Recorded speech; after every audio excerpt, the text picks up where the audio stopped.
मैंने सिर्फ 10 साल में खुद को अजय बना लिया। लेकिन फिर भी मैं ज़बरदस्ती एक आम इंसान बनकर जी रहा था। सफ़र करता, कभी शिकार नहीं करता, सिर्फ धनुष बाण इस्तेमाल करता। चाहे कोई मुझे तंग भी कर दे तो भी सीनियर बहन की शरण लेनी पड़ती थी, बस इसलिए क्योंकि मैं शियानलिन महाद्वीप में आया था और मुझे एक मॉडल सिस्टम मिला था। बस आम इंसान की तरह जीना था और ताकत अपने आप बढ़ती जाती, साथ में तरह तरह के इनाम भी मिलते। 10 साल तक मैं सूरज निकलते ही मेहनत करता, सूरज ढलते ही आराम करता, और अब मैं उस दौर का सबसे बड़ा ताकतवर बन चुका था। लेकिन फिर भी मैंने अपनी असली ताकत कभी नहीं दिखाई, क्योंकि शियानलिन महाद्वीप तो बस लाखों दुनियाओं में से एक निचली दुनिया थी। इसलिए मैंने सोचा था कि 20-30 साल और छुप कर रहूंगा, फिर बाहर निकलूंगा। मुझे लगता था कि मैं बहुत अच्छे से छुपा हुआ हूँ।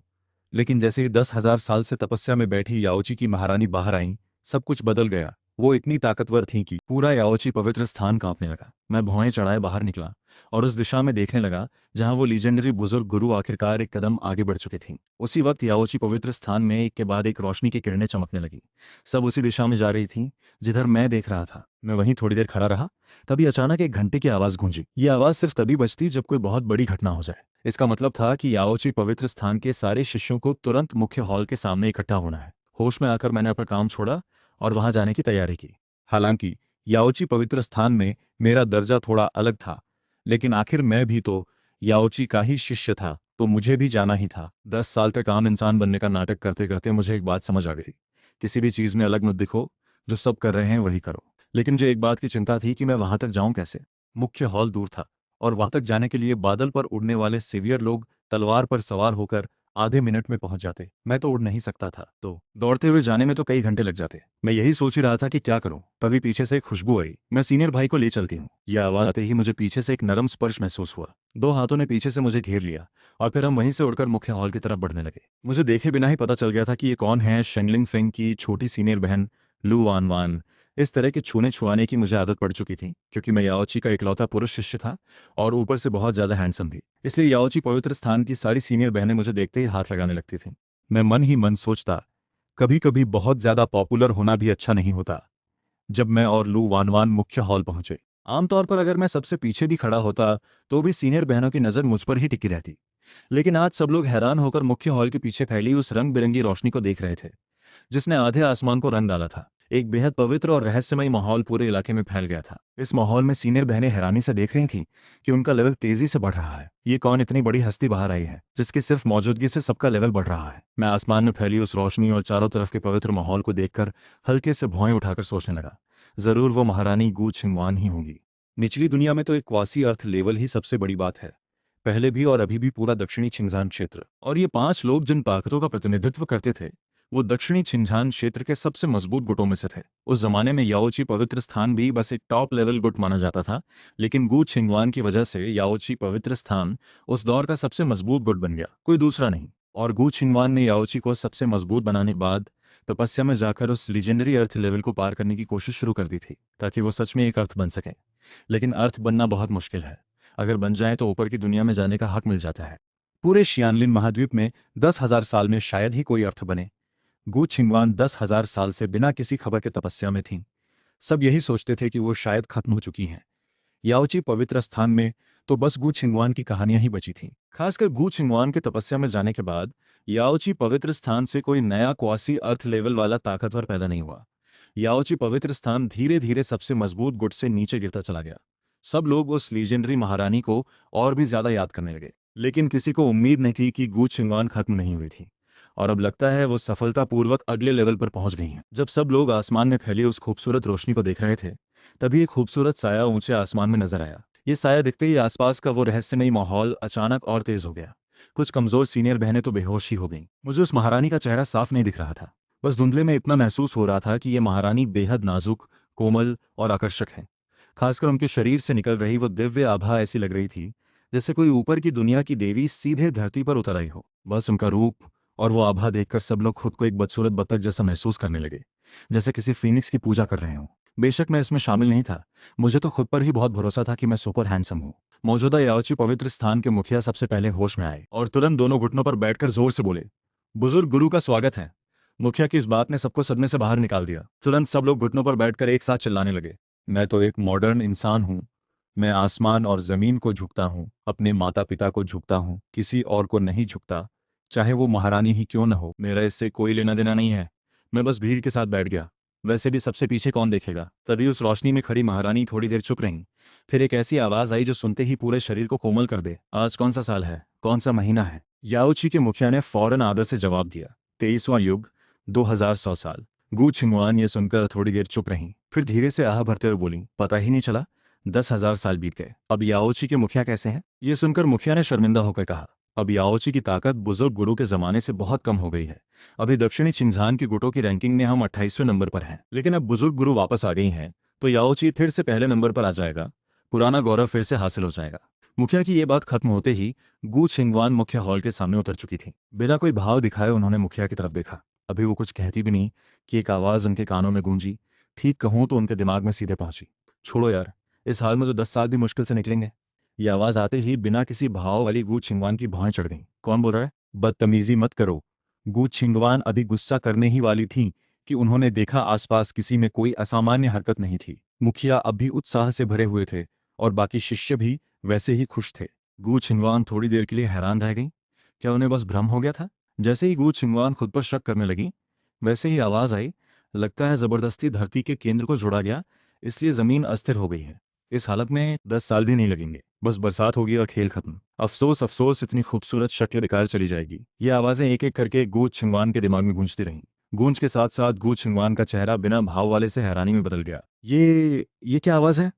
ये तो जैसे किसी दिल की बात है। गू छिंगवान को सबसे ज्यादा हैरानी इस बात की थी कि ये इंसान कैसे एक नज़र में पहचान गया कि उन्होंने जबरदस्ती धरती के केंद्र को जोड़ा है और वो अस्थिर है। लेकिन ये कहना कि 10 साल में मौत हो जाएगी, ये तो बस बकवास है। यह आवाज किसी मर्द की थी। होश में आकर गू छिंगवान ने पूरी जगह पर नजर दौड़ाई और जल्दी ही भीड़ के पीछे बैठे मुझे ढूंढ लिया। कोई चारा नहीं था, पूरे याओची पवित्र स्थान में सिर्फ मैं ही अकेला पुरुष था, इसलिए मुझे ढूंढना बहुत आसान था। जब गू छिंगवान की नज़र मुझ पर पड़ी, मैं भी उसी वक्त उन्हें देख रहा था। हम दोनों की नजरें मिली। गू छिंगवान अभी कुछ बोलती भी नहीं कि वो जानी पहचानी आवाज फिर से गूंजी, क्यों मुझे देख रही हो? हाँ, याओची पवित्र स्थान में पहले कभी पुरुष अंदरूनी शिष्य नहीं रखे गए। पहले तो गुरुजी की वजह से चल गया, ये औरत कहीं मुझे भगा तो नहीं देगी? अगर इसने भगाया तो गुरुजी की इज्जत भी काम नहीं आएगी। खत्म हो गया। अब कहाँ जाकर आम इंसान बनकर तपस्या करूंगा? इस वक्त गू छिंगवान को भी समझ आ गया कि ये सब सामने वाला यही इंसान बोल रहा है। एक पल के लिए गू छिंगवान थोड़ी गुस्सा हो गई। ये लड़का देखने में तो बड़ा शांत और साफ सुथरा लगता है, इसका रूप तो जैसे किसी देवता का पुनर्जन्म हो, लेकिन बोलचाल इतनी घटिया कैसे? औरत बोलना, ऊपर से आम इंसान बनकर तपस्या करने की बात। गू छिंगवान को याद आया कि मैं पहले ही एक नज़र में उनका धरती केंद्र वाला मसला पहचान लिया था, और साथ में ये आम इंसान बनने वाली बात। तभी गू छिंगवान को कुछ शक हुआ, लेकिन गू छिंगवान ने कुछ किया नहीं, बल्कि सबकी तरफ देखते हुए बोली, अब जब तुम सब देख ही चुके हो तो तुम सबको बता देती हूँ। इतनी मुश्किलों को पार करके आखिरकार मैंने धरती केंद्र को जोड़ लिया और एक सच्ची सर्वोच्च महारानी बन गई। मैं वापस आई हूं तो याओची का गौरव फिर से लौटाऊंगी। क्या तुम सब मेरे साथ चलोगे? गू छिंगवान की ये बात सुनने में सवाल जैसी लगती थी, लेकिन इतनी दमदार और यकीन से भरी थी कि कोई इनकार नहीं कर सकता था। गू छिंगवान के सामने घुटनों पर बैठे सारे शिष्य बहुत उत्साहित हो गए। महारानी के साथ चलकर शियानलिन महाद्वीप को जीतना एक नया दौर बना, इतिहास के पन्नों में अपना नाम लिखवाना कौन नहीं चाहेगा?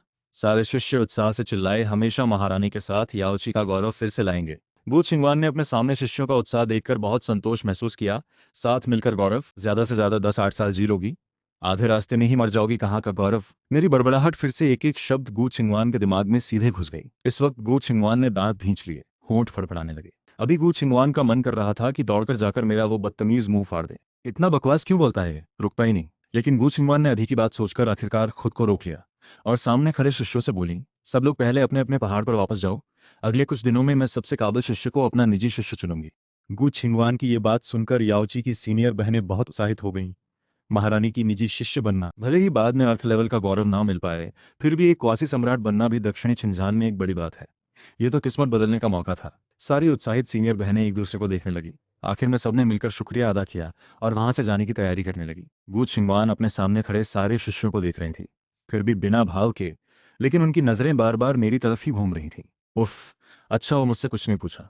बाहर बाहर जाना है, वापस जाकर फिर कभी शेंग्यून फेंग नहीं आऊंगा। मैं खुश होकर भीड़ में मुड़कर जाने लगा। मन ही मन बहुत राहत महसूस कर रहा था, लेकिन मुझे नहीं पता था कि जैसे ही मैं मुड़ने ही वाला था, वो हमेशा बिना भाव रहने वाली गू छिंगवान का खूबसूरत चेहरा। जैसे ही मैं मुख्य हॉल के सामने वाले चौक से निकलने ही हुआ था, गू छिंगवान ने अनजाने में एक नजर डाली और फिर अचानक भौहें चढ़ाकर बोली, रुको जरा, ये कौन है? याओची पवित्र स्थान में पुरुष कैसे हो सकता है? ये तो सही नहीं है। मेरा पूरा शरीर एक पल के लिए अकड़ गया। मैं वहीं खड़ा रह गया, हिल भी नहीं पा रहा था। गू छिंगवान की बात खत्म होते ही जो सीनियर बहनें जाने की तैयारी कर रही थीं, वो सब एक साथ रुक गईं और मेरी तरफ देखने लगीं। उनकी आंखों में चिंता साफ झलक रही थी। उन्हें डर था कि मुझे सीधे याओची पवित्र स्थान से निकाल न दिया जाए। और जब वो गू छिंगवान की तरफ देखतीं, तो उनकी नज़रों में एक तरह की गुजारिश भी थी। उम्मीद थी कि ये बुजुर्ग गुरु थोड़ी नरमी दिखाए।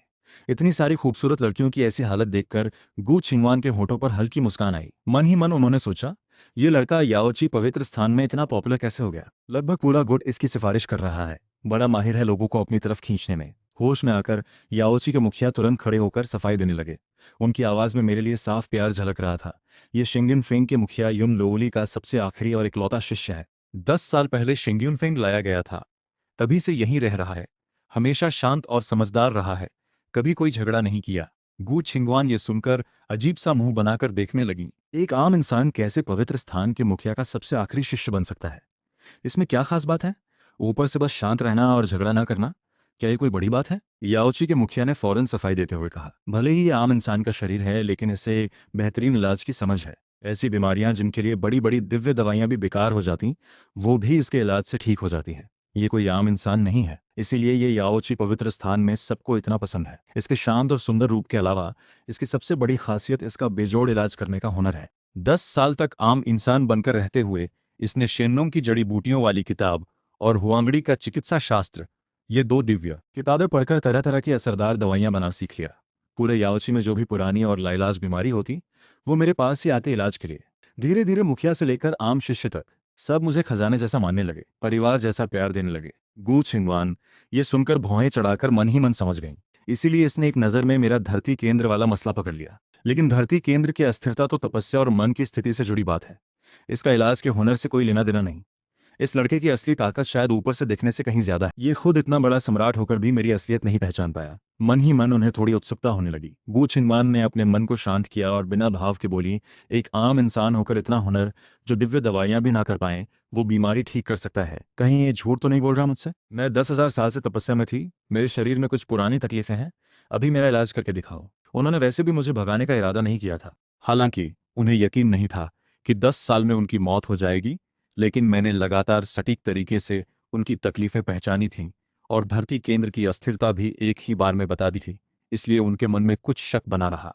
किसी भी हाल में उन्हें मुझे रोककर पूछताछ करनी थी, लेकिन सीधे पूछना अच्छा नहीं लगता। तो इलाज के बहाने मैंने तुरंत एक विनम्र और आज्ञाकारी सा चेहरा बनाकर सिर हिलाया। बिल्कुल, बिल्कुल। बुजुर्ग गुरु का इलाज करना मेरे लिए बड़े सम्मान की बात है। गु छिंगवान मेरा ये विनम्र रूप देख ही रही थी। अभी कुछ बोली भी नहीं थी कि मेरी दिल की बात साफ साफ उनके दिमाग में पहुंच गई। सम्मान मेरी जूती। तुझे तो बस लगता है मुझे पहचानता नहीं, कोई बहाना ढूंढ रहा है मुझे भगाने का। तू खुद इतना बड़ा अर्थ लेवल होकर भला तुझे क्या तकलीफ होगी? मुझे तो लगता है बस मेनोपॉज आने वाला है तेरा। गू छिंगवान के होंठ फड़फड़ाने लगे, ये सोचकर कि इतनी घटिया भाषा और मेरा इतना शांत सुंदर रूप बिल्कुल अलग बात है। अगर उन्हें मेरे मुंह से ये जानना ना होता कि मैं इतने यकीन से कैसे कह रहा हूं कि 10 साल में उनकी मौत हो जाएगी, तो वो सच में इस बदतमीज लड़के को वहीं याओची के शिष्य बहुत अफसोस के साथ। दिल तो चाहता था रुककर मेरा इलाज देखें, लेकिन बुजुर्ग गुरु के आदेश की खिलाफत करने की हिम्मत नहीं थी। सब अपनी अपनी उड़न तलवार निकालकर वहां से चले गए। जाते हुए भी सब बार बार पीछे मुड़कर देख रहे थे, बहुत अफसोस के साथ। गु छिंगवान ये सब देख रही थी।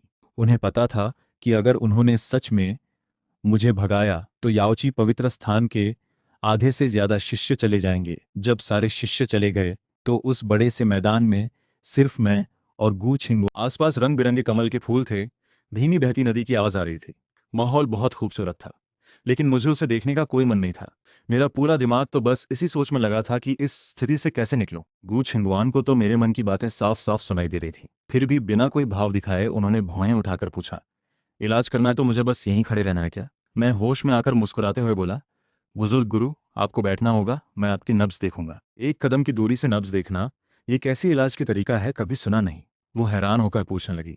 मैं मन ही मन सोचने लगा, थक गया यार, अब फिर से समझाना पड़ेगा। जो कहूँ वो करो, इतने सवाल क्यों? कहकर वो बताने ही वाला था, तभी गू छिंगवान ने हाथ उठाकर रोका। कोई सफाई नहीं चाहिए, हॉल जाने की जरूरत नहीं, यहीं पर ठीक है। उन्होंने अपनी उंगली हिलाई और एक सुनहरी रोशनी चमकी। हवा में एक बड़ा सुनहरा सिंहासन आ गया। गू छिंगवान बिना किसी झिझक के उस सिंहासन पर आराम से बैठ गईं और भौहें उठाकर मेरी तरफ देखा।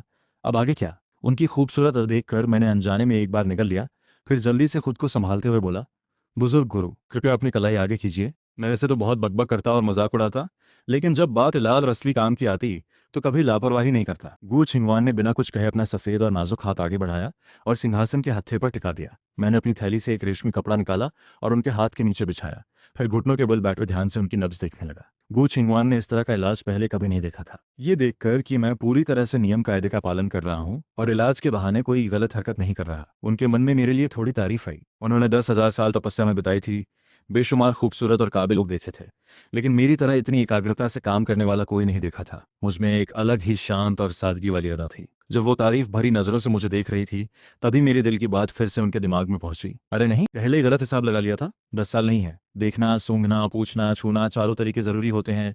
सिर्फ नब्ज पकड़कर जल्दी में अंदाजा लगाना सही नहीं था। गू छिंगवान के होठों पर अनजाने में एक हल्की मुस्कान आ गई। मन का बोझ जैसे उतर गया। लगा कि उनके शरीर में कोई बड़ी दिक्कत नहीं है। धरती केंद्र की अस्थिरता तो बस कुछ 100 साल आराम करने से ठीक हो जाएगी। लेकिन अगले ही पल मेरी दिल की बात में फिर से उनकी नसें तान दी। नब्ज देखकर तो लगता है ज्यादा से ज्यादा 3 साल में मौत हो जाएगी। 10 साल तो बिल्कुल भी नहीं टिकेगी। सही सही हिसाब लगाऊं तो 3 साल 2 महीने 10 दिन, आज का दिन भी निकल जाए तो 3 साल 2 महीने 9 दिन बचेंगे। बेचारी 10,000 साल तपस्या करके अभी अभी बाहर आई और सिर्फ 3 साल में ही खेल खत्म। गू छिंगवान का मन बुरी तरह भड़क उठा। उन्हें यकीन ही नहीं हो रहा था कि मैं इतनी बकवास बोल रहा हूँ। वो तो निचली दुनिया की सबसे बड़ी ताकत थी। भले ही धरती केंद्र अस्थिर हो, फिर भी उनका लेवल तो वहीं था। मैं भले ही कमजोर न हूं, लेकिन मैं अर्थ लेवल तो दूर क्वासी सम्राट भी नहीं हूं। तो मुझे उनका इलाज करने और मौत का अंदाजा लगाने का हक किसने दिया? बस 2-4 उंगलियां कलाई पर रखकर। ये तो बिल्कुल हास्यास्पद बात है। वो अपनी कलाई खींचने ही वाली थी कि उन्होंने देखा मेरी भौहें हल्के से सिकुड़ गई थीं, चेहरे का भाव। लेकिन ये सुनकर उन्हें एक पल के लिए धक्का सा लगा। गू छिंगवान का दिल दिमाग वैसे भी बहुत मजबूत था। ऊपर से याओची के दिव्य नियमों की वजह से किसी का माहौल उन पर असर नहीं करता था। लेकिन इस वक्त न जाने क्यों मेरी बातों ने उनका मन हिला दिया। आखिरकार उन्होंने धैर्य रखकर सोचा, देखें, मैं और क्या पता लगाता हूँ। मैं तो पूरी तरह नब्ज देखने में लगा हुआ था, कोई और सोच नहीं थी। मेरा स्वभाव तो हमेशा से साफ रहा है। जहां तक मदद कर सकूं करता हूं, कभी कुछ छिपाता नहीं। एक बार इलाज शुरू कर दिया तो पूरी मेहनत से करूंगा। अगर सच में कुछ नहीं हो सका तो अलग बात है। गू छिंगवान चुपचाप मुझे देख रही थीं। उनके कानों में मेरी एक के बाद एक मुश्किल बातें आ रही थीं। सब बीमारी की जांच से जुड़ी बातें सुनने में बहुत गहरी लग रही थीं। तभी मेरे मन में आया, मिल गया। और गू छिंगवान भी अनजाने में तनाव में आ गई। मैंने गंभीर होकर गू छिंगवान की तरफ देखा। बुजुर्ग गुरु, कृपया आप खड़ी हो जाइए। गू छिंगवान ने मेरा गंभीर चेहरा देखा, मजाक जैसा नहीं लगा, तो बिना कुछ पूछे चुपचाप सिंहासन से उठ खड़ी हुई। मैंने मनी मन सोचा, जरूर इन्हें भी अपने शरीर में कुछ गड़बड़ महसूस हुई होगी, नहीं तो इतना सहयोग नहीं करती। बुजुर्ग गुरु, कृपया मेरी तरह दायां हाथ मुट्ठी बनाकर ऊपर उठाइए। अपनी मुद्रा ठीक करके गू छिंगवान ने बिना कुछ कहे बाईं तरफ मुद्रा ठीक की। अब अपनी शक्ति दाएं हाथ और बाईं तरफ की उसी जगह पर चलाइए। गू छिंगवान ने बिना कुछ कहे शक्ति चलाई। इस पल क्या आपको शरीर की बाईं तरफ कुछ अलग सा महसूस हो रहा है? गू छिंगवान ने ध्यान से महसूस किया और सच में उन्हें एक हल्की सी तकलीफ महसूस हुई। उनका चेहरा तुरंत गंभीर हो गया। अपने अंदर देखकर अपनी नस नाड़ी और मूल शक्ति की जांच करने लगी। बस एक पल में उन्होंने अचानक आंखें खोल दी। चेहरे पर जो शक था वो डर में बदल गया। उनके शरीर के अंदर का दानव मन बिल्कुल भी साफ नहीं हुआ था, बल्कि और मजबूत हो गया था। अब वो धरती केंद्र में ही छुपा हुआ था। अर्थ लेवल की तपस्या में दानव मन को पूरी तरह साफ करना जरूरी होता है, तभी सच्चा सम्राट बना जा सकता है। दानव मन कोई एक चीज नहीं होती, बल्कि ये तपस्वी की सारी इच्छाओं, प्यार, नफरत और मलाल की गुत्थी होती है। यानी सांसारिक भावनाएं ही अर्थ बनने के रास्ते में सबसे बड़ी रुकावट होती हैं। इसीलिए 10,000 साल की तपस्या असल में दानव मन को साफ करने के लिए ही थी, लेकिन दिल में बहुत सारी इच्छाओं को छोड़ न पाने की वजह से कभी सफल नहीं हो पाई। आखिरकार उन्होंने जबरदस्ती इसे साफ मान लिया और खुद को यकीन दिला लिया कि दानव मन खत्म हो गया है। अब पता चला कि ये सिर्फ खुद को धोखा देना था। उनके पास सिर्फ अर्थ लेवल का दर्जा था। पहले उन्हें लगता था कि बस धरती केंद्र अस्थिर है। अभी समझ आया कि वो असल में सच्चे अर्थ लेवल की भी हकदार नहीं थी। और सबसे डरावनी बात यह थी कि दानव मन अब काबू से बाहर हो चुका था। बस 3 साल में वो पूरी तरह धरती केंद्र को निगल जाएगा। तब या तो उनकी मौत हो जाएगी, या वो सिर्फ लालच, गुस्सा और मोह जानने वाली दानव बन जाएंगी। किसी भी हाल में मौत तय थी, और इस मुश्किल को खुद वो भी हल नहीं कर सकती थी। दानव मन खत्म करने के लिए पहले धरती केंद्र खत्म करना होगा, यानी उनकी मौत आखिरकार तय थी। एक बहुत बड़ी निराशा ने गू छिंगवान को घेर लिया। मैंने उनका बेजान सा चेहरा देखा और हल्के से हाथ हिलाकर पूछा, बुजुर्ग गुरु, आप ठीक है? गू छिंगवान अभी भी सदमे में थी, सीधे मेरी तरफ देखते हुए। उनकी आवाज में साफ कंपी थी। ये सोचकर कि मैंने सच पकड़ लिया, मन ही मन गुस्सा आया, लेकिन चेहरे पर उन्होंने 10,000 साल की सख्त तपस्या करके इतनी मुश्किलें झेलकर बाहर आईं, और अब सिर्फ 3 साल की जिंदगी बची। मन में बहुत मलाल था। बिना सोचे समझे उन्होंने मेरी तरफ देखा। मेरी बीमारी का कोई इलाज है? ये सुनकर मैं चौंक गया। फौरन हाथ हिलाकर हंसते हुए बोला, बुजुर्ग गुरु, मजाक कर रही हैं? ये तो बस एक छोटी सी तकलीफ है, कोई बड़ी बात नहीं, चिंता की जरूरत नहीं। मैं तो बस उन्हें तसल्ली देना चाहता था। लेकिन गू छिंगवान पहले ही मेरी दिल की बात सुन चुकी थी। उन्हें पता था कि मैं जहां तक मदद कर सकता हूं करता हूं, बदल नहीं सकता तो छोड़ देता हूं। उन्हें लगा कि मैं भी बेबस हूं। उनके मन की निराशा और गहरी हो गई, आखिरी उम्मीद भी टूट गई। लेकिन तभी मेरे दिल की बात फिर से साफ साफ उनके दिमाग में पहुंची। अच्छा हुआ ये छोटी बीमारी ही है, सोचने से कहीं आसान है, पूरी तरह ठीक हो सकता है। अभी मुझे 72 तरीके सूझ रहे हैं इलाज के। बस दिक्कत यह है कि ये तरीके इतने अजीब हैं कि बताने पर ये मुझे पागल समझ लेंगी।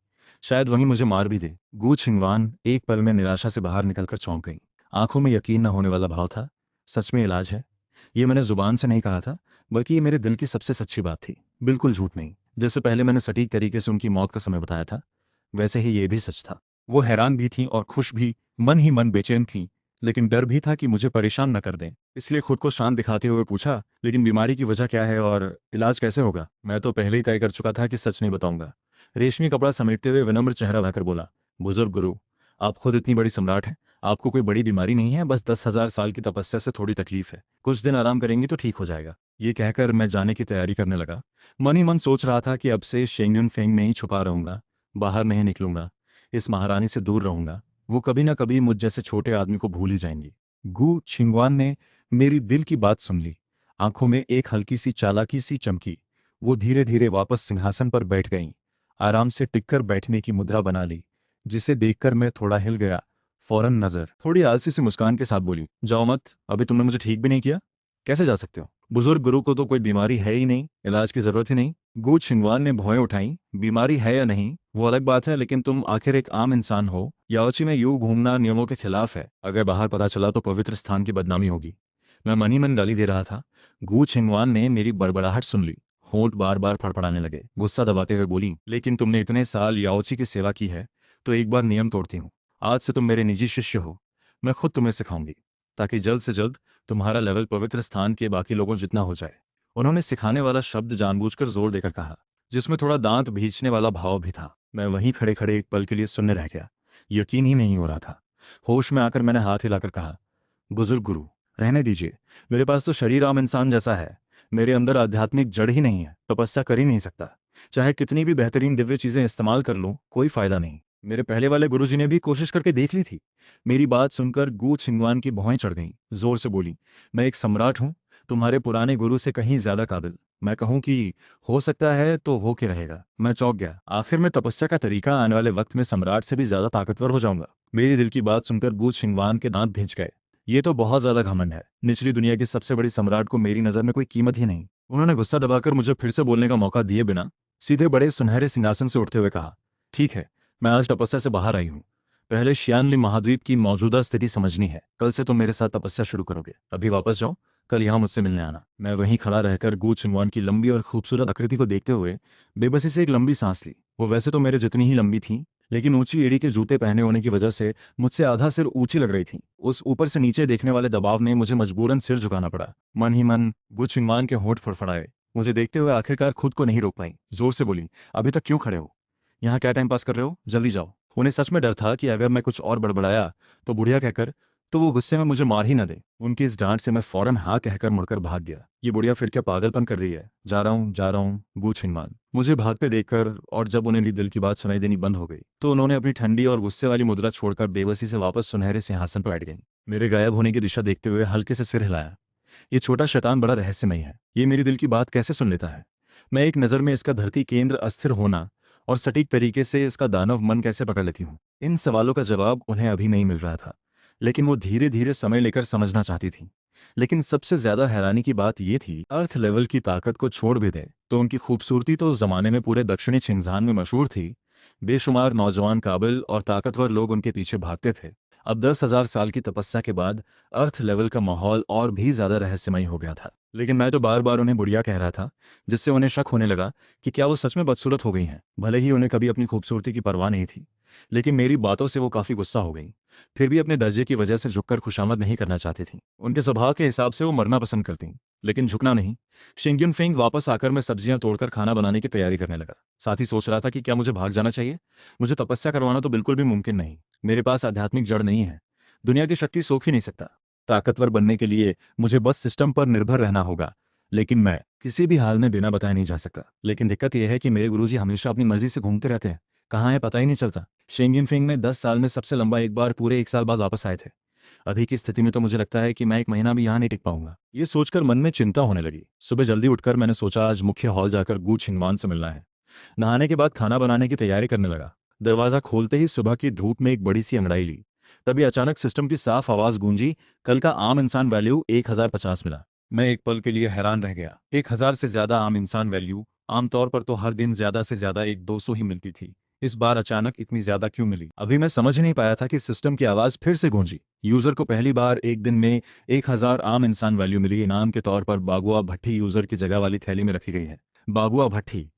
मैं हैरान रह गया। कहीं ये ताइशांग लाओजुन की तो नहीं? ऐसा सोचते हुए मैंने अपनी कमर की थैली खोली। ये थैली सिस्टम का इनाम थी।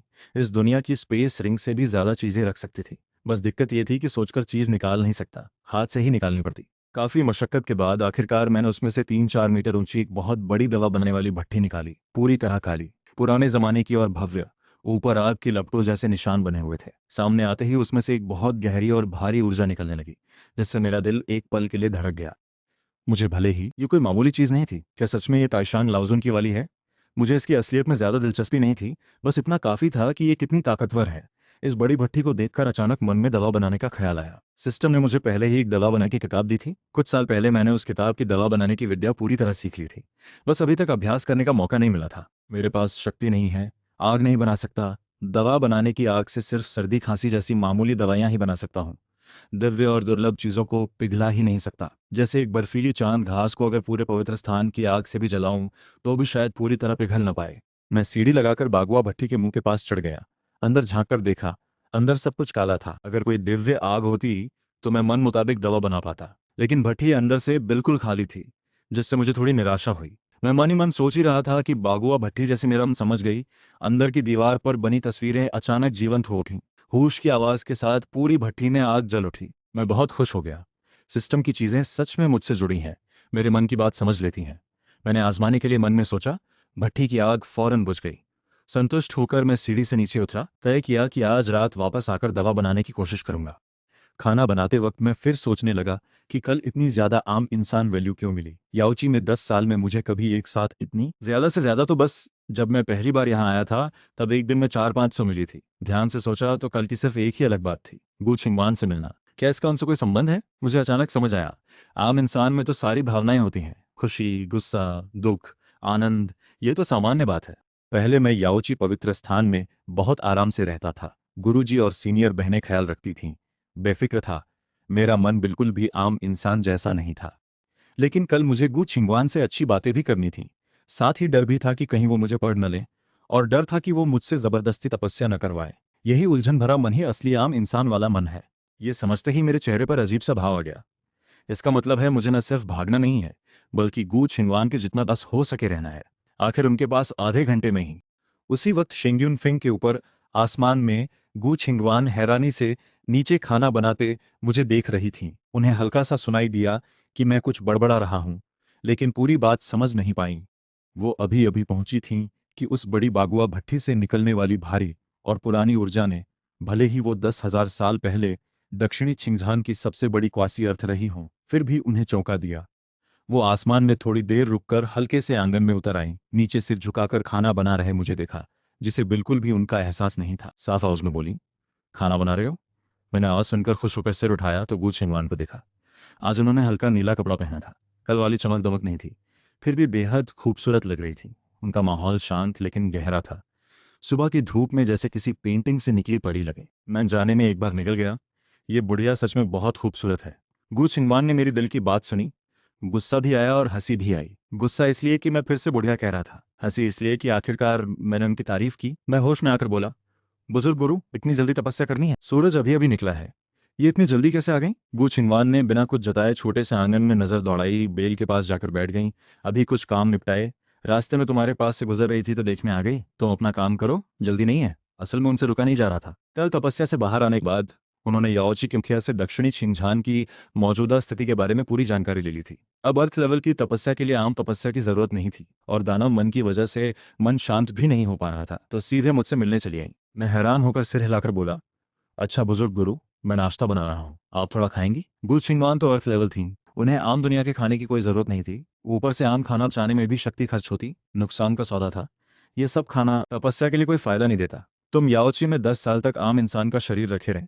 इसकी वजह यही है कि तुम अपनी ज़ुबान पर काबू नहीं रख पाते। उन्हें पता था कि मैं आधा सुअर पूरा खाने वाला हूँ, लेकिन उन्हें यह अंदाज़ा नहीं था कि मैं आम इंसान बनने के नाटक में इतना डूब गया था कि सच में रोज़ ये सांसारिक खाना खाता हूँ। मन ही मन मुझे बुरा लगा, लेकिन ऊपर से विनम्र होकर ज़बरदस्ती बोला, ठीक है, आगे से कम खाऊंगा। मैं तो आम इंसान हूँ, आम इंसान खाना नहीं खाएगा तो भूखा ही मर जाएगा ना। पागल है क्या, समझती है सब तुम्हारी तरह सम्राट है क्या? गो छिंगवान ने मेरी दिल की बात सुनी, ऊपर से शांत रही, लेकिन मन ही मन मुझे 1000 बार कोसा। अच्छा हुआ गुस्से में उन्होंने मेरी तरफ देखना बंद कर दिया, मुझे पता भी नहीं चला। मैंने जल्दी से एक कटोरी सफ़ेद लिया बनाई, कल रात का बचा खाना गर्म किया, बस नाश्ता तैयार हो गया। गू छिंगवान पहले खाना नहीं चाहती थी, लेकिन थोड़ी देर बैठने के बाद खाने की खुशबू से बेचैन हो गई। वो खुशबू इतनी गहरी थी और उन्हें और भी हैरानी हुई जब उनकी तेज सम्राट वाली इंद्रियों ने एक अनोखी सी रहस्यमयी ऊर्जा महसूस की, जो उन्होंने पहले कभी महसूस नहीं की थी।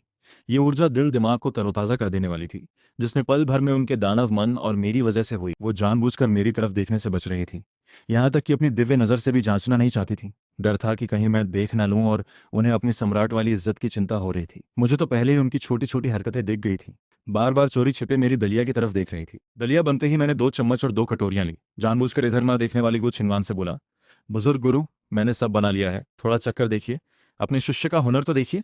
गु छिंगवान थोड़ी चौंकी, तुम इंसान सच में तंग करने वाले हो, कह तो दिया खाना नहीं है, फिर भी परेशान कर रहे हो। ठीक है, तुम्हारा मान रखने के लिए थोड़ा चख लेती हूँ। कहते हुए वो उठकर खाने की मेज की तरफ आई। मैं मुस्कुराते हुए बोला, बुजुर्ग गुरु का साथ मिलना तो बड़े सम्मान की बात है, नाटक मत करो, खाना है तो खाओ, मुंह में कुछ और दिल में कुछ। बुढ़िया कहीं की। गू छिंगवान के कदम एक पल के लिए रुक गए, होंठ 2 बार फड़फड़ाए, फिर भी गुस्सा नहीं दिखाया। ये खाना सच में बहुत खुशबूदार था। मैं बगल में बैठकर उनके पहले खाना शुरू करने का इंतजार करने लगा। उन्होंने छोटी कटोरी हाथ में ली। कटोरी में मोतियों जैसी सफेद दलिया देखकर उनकी आंखों में हैरानी झलकी।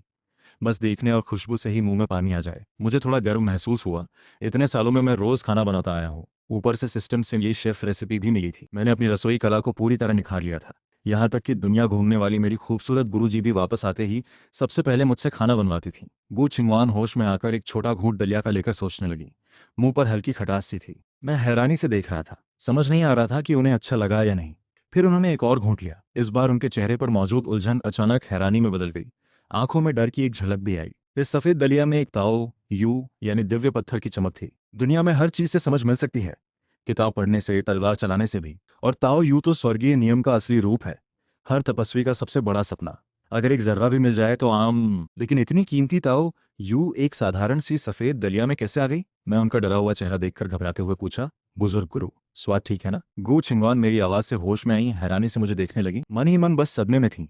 यह आदमी तो जैसे कोई राक्षसी चमत्कार है। इसकी सफेद दलिया में भी ताओ यू है, और लगता है इसे खुद भी नहीं पता कि ये असल में क्या तपस्या कर रहा है। होश में आकर उन्होंने अपने मन की हलचल दबाकर बिना कुछ जताए कहा, ठीक है। मैं मुंह बनाकर सिर झुकाकर अपना खाना खाने लगा। मन ही मन बड़बड़ाया, नाटक मत कर, अच्छा है तो अच्छा बोल। गू छिंगवान ने दांत खींचे। मुझसे बहस करने का मन नहीं था। सच तो यह था कि यह दलिया उनकी जिंदगी की सबसे स्वादिष्ट चीज थी। ऊपर से मुफ्त में ताओ यू भी मिल रहा था, तो मना करने का कोई सवाल ही नहीं था। 5-6 मिनट बाद मैंने खाली मेज देखी तो पूरी तरह चौंक गया। ये बुढ़िया क्या कभी खाना खाया ही नहीं, इतनी तेजी से खा गई। शुरुआत में तो इज्जत का ख्याल रखते हुए धीरे धीरे खा रही थी, बाद में तो सीधे थोड़ी शरारत भरी मुस्कान के साथ। गू छिंगवान मेरी दिल की बात सुनकर शर्मा गई। बेचैन होकर खांसते हुए बोली, तुम आज दवा बनाने वाले हो? मैं चौंक कर सिर हिलाकर बोला, आज कोशिश करने वाला हूँ। गू छिंगवान भौएं उठाकर अजीब सा सवाल पूछा, कोशिश करने का मतलब क्या ये तुम्हारी पहली बार है दवा बनाने में? मैंने बेपरवाही से सर हिलाया, हाँ, बस किताबों में पढ़ा है, कभी खुद करके नहीं देखा, आज कोशिश करने वाला हूँ। ये सुनकर गू छिंगवान के चेहरे का भाव अजीब से बदलकर उत्साह में और आखिरकार घमंड में बदल गया। कल से मुझसे मिलने के बाद उन्हें लगातार मैंने कम करके आंका था, बिल्कुल भी सम्राट जैसा रूप नहीं दिखा था। अब आखिरकार उन्हें एक ऐसी बात मिली थी जिसमें वो मुझसे बड़ी बात कर सके। 10,000 साल पहले वो दक्षिणी छिंगझान की नंबर 1 दवा निर्माता थी। उन्होंने सिर उठाकर घमंड से पूछा, तुम्हें पता है 10,000 साल पहले दक्षिणी छिंगझान की नंबर 1 दवा निर्माता कौन थी? वो पूरी उम्मीद में थी कि मैं हैरान होकर उनकी तारीफ करूंगा, आखिरकार उनके सामने अपना रूप दिखा पाएंगी। लेकिन मैं उनका घमंडी चेहरा देखकर कुछ देर शून्य रहकर अजीब सा पूछ बैठा, तुम्हें क्या हुआ? गू छिंगवान पूरी तरह चौंक गई। क्या ये किसी नए सीखने वाले का पहले नंबर 1 दवा निर्माता को देखकर सामान्य प्रतिक्रिया है? नंबर 1 दवा निर्माता, और इसे कोई फर्क ही नहीं पड़ा? गू छिंगवान को काफी गुस्सा आया। ये कैसी प्रतिक्रिया है? ये कोई सामान्य इंसान वाली प्रतिक्रिया है क्या? मैं गू छिंगवान का भाव घमंड से बेचैनी में बदलता देखकर खुद भी थोड़ा हैरान हो गया। गू छिंगवान का दक्षिणी छिंगझान की नंबर 1 दवा निर्माता होना, ये बात तो मुझे पहले से ही पता थी। वो जब तपस्या से बाहर नहीं आई थी तब भी उनका नाम मशहूर था। आखिर वो याओची पवित्र स्थान की शान थी, जानी मानी शिष्या थी। हमेशा उनके बारे में बातें सुनता आया था तो पता था, लेकिन पता होने से क्या फर्क पड़ता है? क्या मुझे खास तौर पर उनकी बधाई करनी चाहिए थी? मेरे इतने शांत रहने से गू छिनवान एक पल के लिए वहीं ठिठक गई। समझ नहीं आया कि क्या जवाब दे। होश में आकर गू छिनवान ने असंतुष्ट होकर मुझे देखते हुए गंभीरता से पूछा, हाँ, मैं दक्षिणी छिंगझान के नंबर 1 दवा निर्माता हूँ। मैंने सिर हिलाकर सपाट सी आवाज में कहा, अच्छा। गू छिनवान एक पल के लिए सुन्न रह गई। दिमाग में ढेर सारे सवाल आ गए। तुम बस अच्छा बोलकर रुक गए? वो घूरने लगी। मैं भी अजीब सा उन्हें वापस घूरने लगा। दोनों एक दूसरे को घूरते रहे। फिर गू छिनवान ने दांत भींचकर कहा, मेरा मतलब है, मैं तुम्हें दवा बनाना सिखा सकती हूँ। गू छिनवान का मन बहुत भरा हुआ था। वो दक्षिणी छिंगझान की जानी मानी नंबर 1 दवा निर्माता थी। खुद आगे बढ़कर एक नए सीखने वाले को सिखाने की पेशकश करना, ये तो ऐसा लग रहा था जैसे वो खुद मिन्नत कर रही हो सिखाने की। ये सुनकर मैं सच में, धन्यवाद बुजुर्ग गुरु, ये तो बड़े सम्मान की बात है। सुनने में लगे जैसे मैं बहुत खुश हूँ, लेकिन असल में मेरी आवाज में कोई उतार चढ़ाव नहीं था। चेहरे पर भी बस औपचारिकता से हल्की सी खुशी दिखाकर फिर से सपाट भाव आ गया। ये तो ऐसा था जैसे किसी बच्चे को बहला रहा हूँ। गू छिनवान पूरी तरह चौंक गई। ये बिल्कुल वैसा नहीं था जैसा उन्होंने सोचा था। उन्हें लगा था कि मैं बहुत खुश होकर, यहाँ तक कि गिड़गिड़ाकर उनसे सिखाने की मिन्नत करूंगा। ये इतनी बेपरवाह वाली सोच कैसी? कुछ देर सुन रहने के बाद गू छिंगवान ने दांत भींचकर सोचा, अगर मैं इसे असली हुनर नहीं दिखाऊंगी तो ये कभी नहीं समझेगा कि नंबर 1 दवा निर्माता का क्या मतलब है। अगले पल उन्होंने अपनी उंगली हिलाई। एक चांदी जैसी भट्टी हवा में मेरे आंगन में प्रकट हुई। बहुत सुंदर भट्टी थी। गंभीर होकर बोली, तुम बाहर निकलो, दवा बनाना। चाहे कितनी भी किताबें पढ़ी हों, फिर भी समझना चाहिए कि कोई भी काम बस बर्फ को पानी बनाना जैसा आसान नहीं होता। खुद करके ही सीखा जाता है। चाहे कितना भी फर्क हो, कुछ किताबें पढ़कर घमंड नहीं करना चाहिए। गू छिमान को यकीन था कि मेरा इतना शांत रहना इसलिए है क्योंकि मैंने याओची पवित्र स्थान की दुर्लभ दवा बनाने की किताबें पढ़ी हैं और खुद को माहिर समझ लिया है। याओची पवित्र स्थान के पास इसी वजह से ढेर सारी दुर्लभ किताबें थीं, जिन्हें आम शिष्य देख भी नहीं सकते थे। लेकिन याओची में मेरा दर्जा खास था, इसलिए मुझे किताबें देखने से कोई नहीं रोकता था। उन्हें यह भी पता था कि इनमें से ज्यादातर किताबें उन्होंने खुद लिखी थीं। अब उन्हें मेरी इस लापरवाही वाली सोच को ठीक करना जरूरी लग रहा था। मैंने उनकी बात में छिपी नसीहत समझ ली। आगे से पूरी विनम्रता से सीखूंगा। मेरा रवैया बदलते देख गू छिंगवान के खूबसूरत चेहरे पर हल्की मुस्कान आ गई। मन ही मन सोचा, अब सिखाया जा सकता है। उन्हें मन ही मन मेरी काफी तारीफ भी लग रही थी। इतनी कम उम्र में उनका दानव मन और अस्थिर धरती केंद्र पहचान लेना, यहाँ तक कि खाने में भी हल्की सी ताओयू की झलक, ये तो बेजोड़ प्रतिभा कहलाएगी। लेकिन प्रतिभावान लोगों को अपनी सोच सही रखनी चाहिए। बड़ी होने के नाते उन्हें थोड़ा मार्गदर्शन देना चाहिए। गू छिंगवान की हथेली में पवित्र सफेद रोशनी चमकने लगी। पहले मैं तुम्हें एक बार करके दिखाती हूँ, ध्यान से देखो। ठीक है बुजुर्ग गुरु, आपको तकलीफ हो रही है, आपकी बहुत मेहरबानी है। मेरे इस रवैये से गू छिंगवान का उत्साह और बढ़ गया। फिर उन्होंने वो सफेद रोशनी भट्टी में डाली। एक चांदी जैसी आग अचानक भड़क उठी। एक पवित्र माहौल फैल गया। गू छिंगवान दवाई की जड़ी बूटियां डालने की तैयारी करते हुए समझाते समझाते दवा बनाने लगी। लेकिन इसी वक्त मेरा ध्यान कहीं और भटक गया। ड्रैगन स्केल दग जड़ी जहर दूर करती है, बैंगनी रोशनी वाली तियानलो खुद ठीक हो सकती है। दोनों को साथ में मिलाना शायद ठीक नहीं, दोनों का गुण आपस में टकराता है। बैंगनी रोशनी तियानलो रखनी चाहिए, ड्रैगन स्केल दग जड़ी को बदलना होगा। किससे बदलें? शुद्ध यांग बादल कमल सही रहेगा। गु छिंगवान अचानक मुड़कर मुझे देखने लगी। तुम सच में ध्यान से देख रहे हो? मेरा दवा बनाना, आगे से पूरा ध्यान दूंगा। गु छिंगवान ने भौएं उठाई, कुछ नहीं कहा। फिर से दवा बनाते हुए समझाने लगी। लेकिन थोड़ी देर बाद मेरा दिमाग फिर से घूमने लगा। अच्छा, इस वक्त थोड़ी और मजबूत ऊर्जा डालनी चाहिए थी सही तरीके से। गू छिंगवान आखिरकार बर्दाश्त नहीं कर पाई। दवा बनाना रोककर बोली, तुम सच में ध्यान से सुन रहे हो या नहीं? मेरा दिल धड़क गया। सोचा, बुरा हुआ, ये तो नहीं हो सकता। इतना अच्छे से नाटक कर रहा था, फिर भी पकड़ा गया। गू छिंगवान मेरी दिल की बात सुनकर होंठ फड़फड़ाने लगी। गुस्सा दबाकर कई गहरी सांसें ली, तब जाकर खुद को संभाला। मैं उन्हें गुस्सा दबाते देखकर शर्मिंदा होकर बोला, मैं वादा करता हूँ फिर से ध्यान नहीं भटकाऊंगा, ठीक से देखूंगा। गू छिंगवान मुझे देखते हुए आखिरकार गुस्सा नहीं हुई, बस बोली, मैं याओची की बुजुर्ग गुरु हूँ, तुम्हारी बड़ी हूँ, तुम्हारा कभी बुरा नहीं चाहूंगी। ये तुम्हारी सोच से कहीं ज्यादा मुश्किल है। आग की तीव्रता जरा सी कम ज्यादा हो, जड़ी बूटी मिलाने में जरा सी चूक हो, तो पूरी दवा बेकार हो सकती है। मुझ जैसी दवा निर्माता का मार्गदर्शन मिले तो बहुत सारी गलतियों से बच सकते हो। फिर क्यों अकेले ही टकराकर वक्त बर्बाद करना? ये बात इतनी सच्चाई से भरी थी कि मन ही मन मुझे शर्मिंदगी महसूस हुई। एक सम्राट, पुराने जमाने की दक्षिणी छिंगझान की नंबर 1 दवा निर्माता इतनी विनम्रता से मुझे सिखा रही थी, फिर भी मैं बार बार ध्यान भटका रहा था। ये सच में गलत था। ये घमंड की बात नहीं थी, बस कुछ मजबूरी थी जो कह नहीं सकता था। बुजुर्ग गुरु, चिंता मत कीजिए, अब पूरा ध्यान लगाऊंगा, बिल्कुल नहीं भटकाऊंगा। गू छिंगवान संतुष्ट होकर फिर से दवा बनाने का प्रदर्शन जारी रखने लगे। एक हाथ से आग को काबू में रखते हुए हवा में जड़ी बूटियां सटीक तरीके से भट्टी में उड़ाकर डालते हुए उनका तरीका बड़ा ही जादुई और बेजोड़ था। इस बार उन्होंने मेरी कोई बड़बड़ाहट नहीं सुनी, तो उनका मन शांत हो गया। कुछ ही देर में एक चमकती हुई दवा भट्टी से उड़कर उनके हाथ में आ गिरी। गु छिंगवान थोड़ा घमंड से मेरी तरफ देखकर मेरे हैरान होने का इंतजार करने लगी। मैंने दोनों हाथों से दवा ली और दिल से तारीफ की। बुजुर्ग गुरु का दवा बनाने का हुनर तो दुनिया में सबसे बेहतरीन है।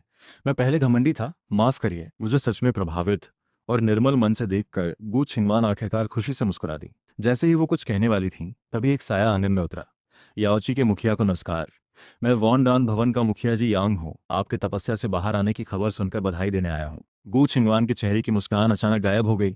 ठंडी आवाज में बोली, ये बूढ़ा अभी तक जिंदा है क्या? कहते हुए वो हवा में उड़ गई। जाने से पहले मेरी तरफ देखा, आंखों में इशारा करते हुए, अभी जो दवा बनाने के कदम मैंने सिखाए अच्छे से याद रखना, अभ्यास करते रहना, मैं वापस आकर जांचूंगी। ये भट्टी दक्षिणी शिंगझान की सबसे बेहतरीन दवा बनाने वाली भट्टी है। तुम बेझिझक इस्तेमाल कर सकते हो। मैं बार बार सिर हिलाकर हामी भरी। याओची के मुखिया का मजबूत होना देखकर मन ही मन हैरान हुआ। बुजुर्ग गुरु सच में मुझे कितना चाहती हैं। ये भट्टी तो पहले कोई छू भी नहीं सकता था, अब मुझे इस्तेमाल करने दे रही हैं। दोनों फौरन मुख्य हॉल की तरफ चल पड़े। लेकिन गु छिंगवान अभी दूर भी नहीं गई थी कि उन्हें फिर से मेरी दिल की बात सुनाई दी। शुद्ध यांग बादल कमल से ड्रैगन स्केल तक जड़ी बदलने के बाद हल्की सी और ऊर्जा डालनी चाहिए थी। उनका शरीर आसमान में अचानक ठहर गया। दांत भींचकर पीछे मुड़कर देखा, सब नाटक था। वो गुस्से में मन ही मन बड़बड़ाई। वापस जाकर मुझे सबक सिखाने का मन था, लेकिन साथ चल रहे मेहमान की वजह से मजबूरन गुस्सा दबाना पड़ा। मन ही मन जिद पर आ गई, छोटा शैतान, जब दवा बनाने में मुंह की खाओगे मुझसे मिन्नत मत करना, मैं बिल्कुल नहीं सिखाऊंगी। गु छिंगवान के जाने के बाद मैं आखिरकार आराम से दवा बनाने के बारे में सोचने लगा। मैं घमंडी या बेअदब नहीं था, न ही गु छिंगवान की काबिलियत को कम आंकता था। वो दक्षिणी छिंगझान की नंबर 1 दवा निर्माता थी। यह हुनर किसी और के पास नहीं था, ये मुझे अच्छे से पता था। भले ही मैंने सिस्टम से सीखी दवा बनाने की विद्या पूरी तरह समझ ली हो, फिर भी मुझे पता था कि हर घराने का अपना अलग तरीका होता है, इसलिए हमेशा विनम्रता से सीखने की सोच रखता हूँ। लेकिन दिक्कत ये थी कि मैं उनका तरीका बिल्कुल भी दोहरा नहीं सकता। गु छिंगवान दवा बनाते वक्त दूर से ही जो सुंदर और फुर्तीला तरीका इस्तेमाल करती थी, वो मैं सीख ही नहीं सकता। मेरे पास दूर से चीजें काबू करने की शक्ति नहीं है। उनका तरीका कितना भी बेहतरीन हो, मेरे लिए बेकार ही है। मेरी चिंता की वजह यही खास तरीका था। मैं सीखना नहीं चाहता, बल्कि सीख ही नहीं सकता। अभी गु छिंगवान को टालना बस इसलिए था कि उन्हें शर्मिंदा ना करना पड़े। और मैं जो बार बार सोच रहा था, वो खेलने के लिए नहीं, बल्कि गु छिंगवान के लिए घाव भरने वाली दवा बनाना चाहता था, उनकी पुरानी बीमारी ठीक करने के लिए। ये सोच मुझे बागुआ भट्टी देखने के बाद अचानक आई थी। मन ही मन मुझे गु छिंगवान पसंद आने लगी थी। वो बेहद खूबसूरत थी, ऊपर से आम लोगों का भी ख्याल रखती थी। याओची के आसपास के शहरों को उनकी मेहरबानी मिली थी। आज उन्होंने धैर्य से मुझे सिखाया, इससे भी मुझे अच्छा लगा। जब मुझमें काबिलियत है तो मैं उनकी परेशानी दूर करने में मदद करना चाहता था। मैंने अपनी थैली से तरह तरह की दुर्लभ जड़ी बूटियां निकाली, बागुआ भट्टी शुरू करके दवा बनाने की तैयारी करने लगा। दूसरी तरफ याओची के मुख्य हॉल में गु छिंगवान बिना किसी भाव के 10,000 साल बीत गए, पर यह जगह वैसी ही है। मैं जब से छोटा था तब से देखता आ रहा हूं। तुम्हें आज इतनी उदासी क्यों? सीधे बताओ, मुझे भी जरूरी काम है। उनका पूरा मन बस मुझ में ही लगा था। वो जल्दी से जल्दी शेंगन फिंग वापस जाकर मेरा दवा बनाना देखना चाहती थी। जी यांग ने उनकी बेचैनी भांप ली। आज मैं आपसे मिलने इसलिए आया कि आपकी सिखाई शिष्य के बारे में। लगता है इस शिष्य की काबिलियत मुझसे कहीं ज्यादा है। पहले आपने मुझे नकारा समझा था, अब यह होनहार शिष्य जरूर हैरान करने वाला होगा। पुराने वक्त में जी यांग ने गु छिंगवान से सीखने की गुजारिश की थी, लेकिन उन्होंने काबिलियत कम बताकर मना कर दिया था। ये बात दक्षिणी छिंगझान में मशहूर थी। अब जी यांग खुद दक्षिणी छिंगझान का नंबर 1 दवा निर्माता बन चुका था। ये बात ताना मारने के लहजे में कही गई थी। हॉल में मौजूद सब लोग ये सुनकर चौंक गए, लेकिन गु छिंगवान बिल्कुल अनजान सी दिखी। मैंने ऐसा कहा था क्या? जी यांग ये सुनकर एकदम भड़क गया, अपनी लाठी पटकते हुए बोला, बिल्कुल। तुमने उस दिन जो बेइज्जती की थी, मैं जिंदगी भर नहीं भूल सकता। गु छिंगवान भौएं उठाकर अचानक समझ गई। अच्छा, तो उस वक्त वॉन्डान भवन का याओची से झगड़ा तुमने ही करवाया था पीछे से? मैं तो भूल ही गई थी। वो नाटक नहीं कर रही थी। उनके लिए वो बात इतनी मामूली थी कि दिमाग से निकल चुकी थी। जी यांग पूरा कांपने लगा। उसकी 10,000 साल की दुश्मनी गु छिंगवान की नज़र में कुछ भी मायने नहीं रखती थी। अगर कोई और बात नहीं है तो जाओ, मुझे अपने शिष्य को सिखाना है। उन्हें पुरानी दुश्मनी की बिल्कुल परवाह नहीं थी, बस जल्दी से जल्दी शेंगन फिंग वापस जाना चाहती थी। इस बेपरवाही ने जी यांग का गुस्सा पूरी तरह भड़का दिया। तुम इतने घमंडी हो बस इसलिए क्योंकि तुम मानना नहीं चाहती कि उस वक्त तुमने गलत अंदाजा लगाया था। अब मैं इतनी बड़ी दवा बना सकता हूँ, तुम भी नहीं बना सकती। यही असली सबूत है कि नंबर 1 दवा निर्माता अब मैं हूँ। कहते हुए उसने एक सुनहरी रोशनी वाला लकड़ी का डिब्बा निकाला, आंखों में गुस्से से गु छिंगवान को घूरते हुए। वो मौत के करीब था, उसे अब जीने मरने की परवाह नहीं थी। अगर मुझे मारना है तो मार दो। उस वक्त मुझे तुमने जबरदस्ती दबाया था, अब मेरा नंबर 1 दवा निर्माता बनना ही इसका सबूत है। उसकी पागलों जैसी चीख पूरे हॉल में गूंज उठी। सब लोग हैरान रह गए। किसी को नहीं पता था कि जी यांग और गु छिंगवान की दुश्मनी इतनी पुरानी और गहरी थी। जब सब सोच रहे थे कि गू छिंगवान इस बात से प्रभावित होंगी, वो लड़का तो आम इंसान है, मेरा तरीका वो सीख ही नहीं सकता, इसीलिए बार बार ध्यान भटक रहा था। 10,000 साल तपस्या में दिमाग सुस्त हो गया लगता है। पूरा हॉल फिर से सन्न रह गया। जी यांग का गुस्सा और भी भड़क गया। तुम जिसे सिखा रही हो वो बस एक आम इंसान है। उस वक्त तो एक आम इंसान भी मुझसे बेहतर नहीं था। गू छिंगवान अब उसकी तरफ देखते हुए ठंडी आवाज में बोली, तुम्हारा ये छोटी सोच वाला रूप देखकर मुझे खुशी है कि मैंने उस वक्त तुम्हें शिष्य नहीं बनाया। उस वक्त तुमने झगड़ा करवाया, मैंने पीछा नहीं किया। अब फिर बड़बोलापन कर रहे हो। सच में लगता है मैं तुम्हें मार नहीं सकती। जी यांग के मन में नफरत पुरानी दुश्मनी से भी बड़ी हो चुकी थी। जो करना है करो। 1000 साल में एक बार आने वाले रहस्यमय क्षेत्र की खोज में याओची के मुखिया को हिस्सा नहीं लेने दूंगा। चाहे तुम मुझे मार भी दो, नतीजा नहीं बदलेगा।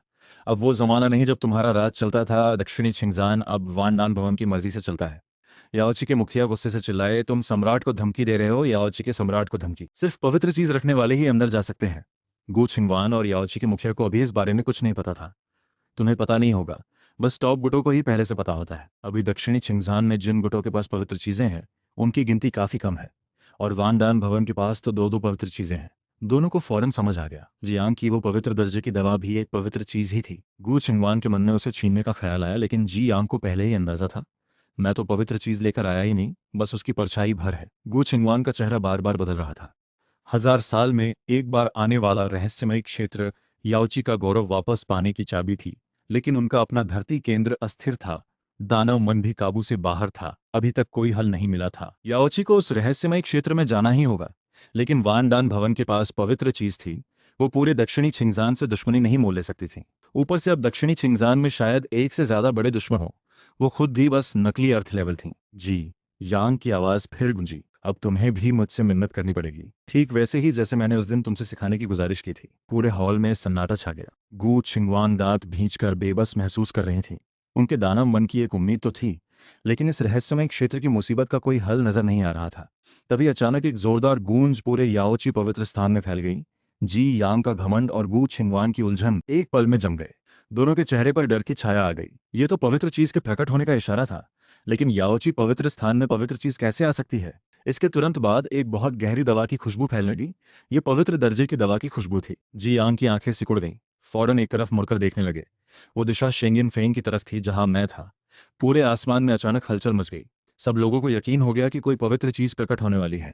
याओची पवित्र स्थान का हॉल अचानक गायब हो गया। सब लोग बादलों के समुंदर में खड़े थे। आसमान में एक के बाद एक रंग बिरंगी किरणें चमकने लगी। इंद्रधनुष के पुल आसमान में फैल गए। ये नज़ारा बेहद असाधारण था। सब हैरान होकर आसमान में कुछ देर रुककर फिर से बादलों में गायब हो गया। ये इतना सपने जैसा नज़ारा था कि सबको यकीन हो गया कि यहाँ कोई पवित्र चीज जरूर प्रकट हुई है, तभी ऐसी हलचल हो सकती है। लेकिन अजीब बात यह थी कि इस पवित्र माहौल में एक हल्की सी दवा बनाने की खुशबू भी घुली हुई थी। अगर कोई दवा बना रहा हो तो पूरे याओची पवित्र स्थान में सिर्फ शेंग्यून फेंग की दिशा में दवा बनाने वाला कोई विभाग नहीं है, और वहां सिर्फ मैं अकेला ही दवा बना रहा था। गु छिंगवान को फौरन समझ आ गया। बगल में खड़े जी यांग ने भी उनकी नज़र का पीछा करते हुए समझ लिया, लेकिन उनके चेहरे पर यकीन ही नहीं आ रहा था। जी यांग को यकीन नहीं हो रहा था कि इतने छोटे इलाके में कोई सच में। मैं फौरन हॉल से निकल आया। जी यांग और याओची के मुखिया भी जल्दी से पीछे पीछे आए। शिंगयन फेंग पर मैं धूल मिट्टी से सना हुआ बागुआ भट्टी से एक काली गोल बकरी की मेंगनी जैसी दिखने वाली दवा निकाल रहा था। मैं सीढ़ी पर खड़ा होकर उस दवा को धूप में उठाकर देखने लगा। मन ही मन बेबसी महसूस हो रही थी। अभी थोड़ी सी लापरवाही से गलती हो गई थी। पहली बार दवा बनाना मेरी सोच से कहीं ज्यादा मुश्किल निकला। आखिरकार बस इतनी अजीब सी दिखने वाली चीज ही बना पाया। मैं हाथ में पकड़ी दवा को देखकर परेशान हो गया। ये चीज खाने लायक है भी या नहीं? कहीं गु छिंगवान को इससे कोई दिक्कत ना हो जाए। उन्होंने 10,000 साल तपस्या करके अभी अभी सम्राट बनी हैं, चाहे शरीर में तकलीफ हो, फिर भी 3 साल तक तो जी सकती हैं। कहीं मेरी इस दवा से उनकी जान ही ना चली जाए। यही सोचकर मैंने मुंह बनाया। ज्यादा नहीं सोचा, फिर से एक नई दवा बनाने की तैयारी करने लगा। इस अजीब दिखने वाली दवा को बाहर ले जाया तो शायद कोई छूना भी ना चाहे, तो उलझने से बेहतर है फिर से शुरू करूं। मैंने उस दवा को मेज पर फेंका और फिर से जड़ी बूटियां तैयार करने लगा। तभी एक खूबसूरत साया अचानक आंगन में उतरा। वो गू छिंगवान ही थी। उन्होंने सीढ़ी पर खड़े मुझे ऊपर देखते हुए पूछा, तुमने अभी दवा बनाई? उन्हें इतनी जल्दी वापस आया देखकर मैं चौंक गया। हाँ, क्यों? बात करते करते मैंने देखा आसमान में फिर से कुछ लोग उतरे हुए आ रहे थे। आगे याओची के मुखिया और एक बुजुर्ग थे। सब लोग आंगन में नहीं उतरे, बस आसमान में ही रुक गए। गु छिंगवान के चेहरे पर मिलीजुली भावनाएं थीं। दवा कहाँ है, मुझे दिखाओ। मैं एक पल के लिए घबरा गया। ये दवा की शक्ल इतनी खराब थी कि दिखाने में शर्म आ रही थी। मुझे चुप देखकर बेचैन गु छिंगवान सीधे हवा में उठकर मेरा कॉलर पकड़कर मुझे सीढ़ी से नीचे खींच लाई। उनकी इतनी बेचैनी देखकर मन में डर सा आ गया, कहीं मैंने कुछ गलत तो नहीं किया। देर न करते हुए मैंने बगल की मेज पर रखी दवा की तरफ इशारा करते हुए फौरन कहा, बुजुर्ग गुरु, वो रही? क्या मैंने कुछ गलत किया? गु छिंगवान ने मेरे इशारे की दिशा में देखा। अगले ही पल वो काली सी दवा उनके हाथ में आ गई। उन्होंने ध्यान से देखा, तुरंत पहचान लिया कि ये सच में पवित्र दर्जे की दवा है। भले ही ये जी यांग वाली दवा जितनी चमकदार नहीं थी, फिर भी उनका चेहरा ऐसा हो गया जैसे भूत देख लिया हो। इतनी कम उम्र में पवित्र दर्जे की दवा कैसे बना सकते हो? गु छिंगवान के चेहरे पर आखिरकार सच्ची मुस्कान आ गई। मैं बगल में खड़ा हैरान होकर देख रहा था। उनका भाव बड़ा अजीब लग रहा था। गु छिंगवान ने अचानक हाथ बढ़ाकर मेरा कान पकड़ लिया। तुम कहते थे कभी दवा बनाई नहीं, सच सच बताओ। उनके पकड़ने से मुझे दर्द हुआ। सच में नहीं बनाई थी। पहले छोड़िए, दर्द हो रहा है। गु छिंगवान का हाथ थोड़ा ढीला हुआ, लेकिन कान अभी भी पकड़ा हुआ था। तो तुमने मुझसे झूठ बोला। मुझे भी थोड़ा गुस्सा आया। पहले छोड़िए। नहीं छोड़ूंगी। छोड़ो तो बताओ। गु छिंगवान अचानक चौंक गई, फौरन हाथ छोड़ दिया और हल्के से मेरा कान सहलाने लगी आवाज में। दूर खड़े याओची किमखिया ये सब देखकर और भी हैरान हो रहे थे। जी। यांग का चेहरा ठंडा और गुस्से से भरा था। मैं वहीं खड़ा गु छिंगवान का अचानक बदला रवैया देख रहा था। मैंने सच में पहली बार दवा बनाई, कभी झूठ नहीं बोला। गु छिंगवान मुझे देखकर जो झूठ बोलता नहीं लग रहा था, फिर हाथ में पकड़ी दवा को देखकर मन ही मन बहुत हैरान हुई। अगर सच में पहली बार में ही पवित्र दर्जे की दवा बना ली, तो ये प्रतिभा तो खतरनाक हद तक बेजोड़ है। सुना है उन्होंने अपना दिव्य पत्थर दवा में डाला तो एक बहुत बड़ी ताओ यू की ऊर्जा उन्हें घेर गई। ये ऊर्जा सुबह की धूप वाले माहौल जैसी ही थी। गु छिंगवान की नज़र मुझ पर और भी उलझी हुई हो गई। उन्हें पता चल गया कि मुझ में कुछ खास बात है। वो अभी ज्यादा नहीं पूछना चाहती थी, कहीं मुझे शक ना हो जाए। अभी सबसे जरूरी बात ये पवित्र दर्जे की दवा थी। इसके जरिए याओची पवित्र स्थान उस रहस्यमय क्षेत्र में जा सकता था। वहां का मौका अंदाजे से बाहर था। ये दवा मैंने बनाई थी, मुझे इसकी कीमत का अंदाजा ही नहीं था। गु छिंगवान चुपचाप ले भी सकती थी, लेकिन ऐसा नहीं करना चाहती थी। वो मुझसे अच्छे रिश्ते चाहती थी, इसलिए धोखा नहीं देना चाहती थी। ऊपर से ये दवा तो मैंने उनकी पुरानी बीमारी के लिए ही बनाई थी। गु छिंगवान ने मुझसे पूछा, क्या ये दवा मुझे दे सकते हो? मुझे लगा कि उन्हें बस अपनी सेहत के लिए चाहिए। तुरंत सिर हिलाया। ले जाइए, वैसे भी आपके लिए ही बनाई थी। ये कहते ही मैंने फौरन बात बदलकर अपनी सोच छुपाई। मैंने सिर हिलाकर कहा, तो मैं फिर से दवा बनाई में लग जाता हूँ, या फिर आपने जो सिखाया वो अभ्यास करो। गु छिंगवान ने कहा कि उन्हें याओची के कुछ काम भी निपटाने हैं। मुझे अपना काम करने के लिए बोलकर चली गई। मैंने राहत की सांस ली, फिर से जड़ी बूटियां छांटने लगा। मन ही मन अभी भी कान पकड़े जाने की शिकायत कर रहा था। गु छिंगवान ने मेरी दिल की बात सुनकर हल्के से हंसी, फिर से मेरे पास बैठकर धीरे से माफी मांगी। उनकी इस हरकत से मेरे कान लाल हो गए। फौरन जड़ी बूटियां समेटकर बागुआ भट्टी की तरफ बढ़ा, उनकी नजरों से बचता हुआ। गु छिंगवान मेरी बेचैनी देखकर मुस्कुराती रहीं। मुझ पर उनका भरोसा और बढ़ गया। वो आगे बढ़कर मेरी मदद करने ही वाली थीं कि अचानक उनका भाव बदल गया। आसमान की तरफ देखते हुए गुस्सा भड़क उठा। अभी की नरमी अचानक गायब हो गई। गु छिंगवान बिना भाव के अगले ही पल जी यांग के सामने प्रकट हुई। उनका अर्थ लेवल वाला दबाव अचानक फैल गया, जिससे जी यांग और वॉन डान भवन के लोग ठंडे पड़ गए। तुम सोचते हो अभी भी मैं तुम्हें मार नहीं सकती? बिना किसी भाव के जी यांग दांत भींचकर उस दबाव का सामना करते हुए बोला, हिम्मत है तो मार दो। मुझे मौत से कभी डर नहीं लगा। गु छिंगवान के होठों पर घमंड भरी मुस्कान आई। मौत तो हमेशा सबसे आसान चीज होती है। तुमने 10,000 साल की मेहनत लगाकर वान डान भवन को इतना बड़ा बनाया है, अब देखते रहो। तुम्हारी आंखों के सामने ये सब धीरे धीरे बर्बाद होता जाएगा। तुम्हारी शान भी तुम्हारे साथ ही खत्म हो जाएगी। जाओ। वो मुड़कर शेंगिन फेंग वापस उड़ गई। बस इतना कहते हुए, मेहमानों को विदा करो। जी। यांग उनकी पीठ देखकर दांत पीसते हुए गुस्से से गालियां देने लगा। याओची के मुखिया फौरन आगे बढ़कर जी यांग और उनके साथियों को याओची से जाने का इशारा करने लगे।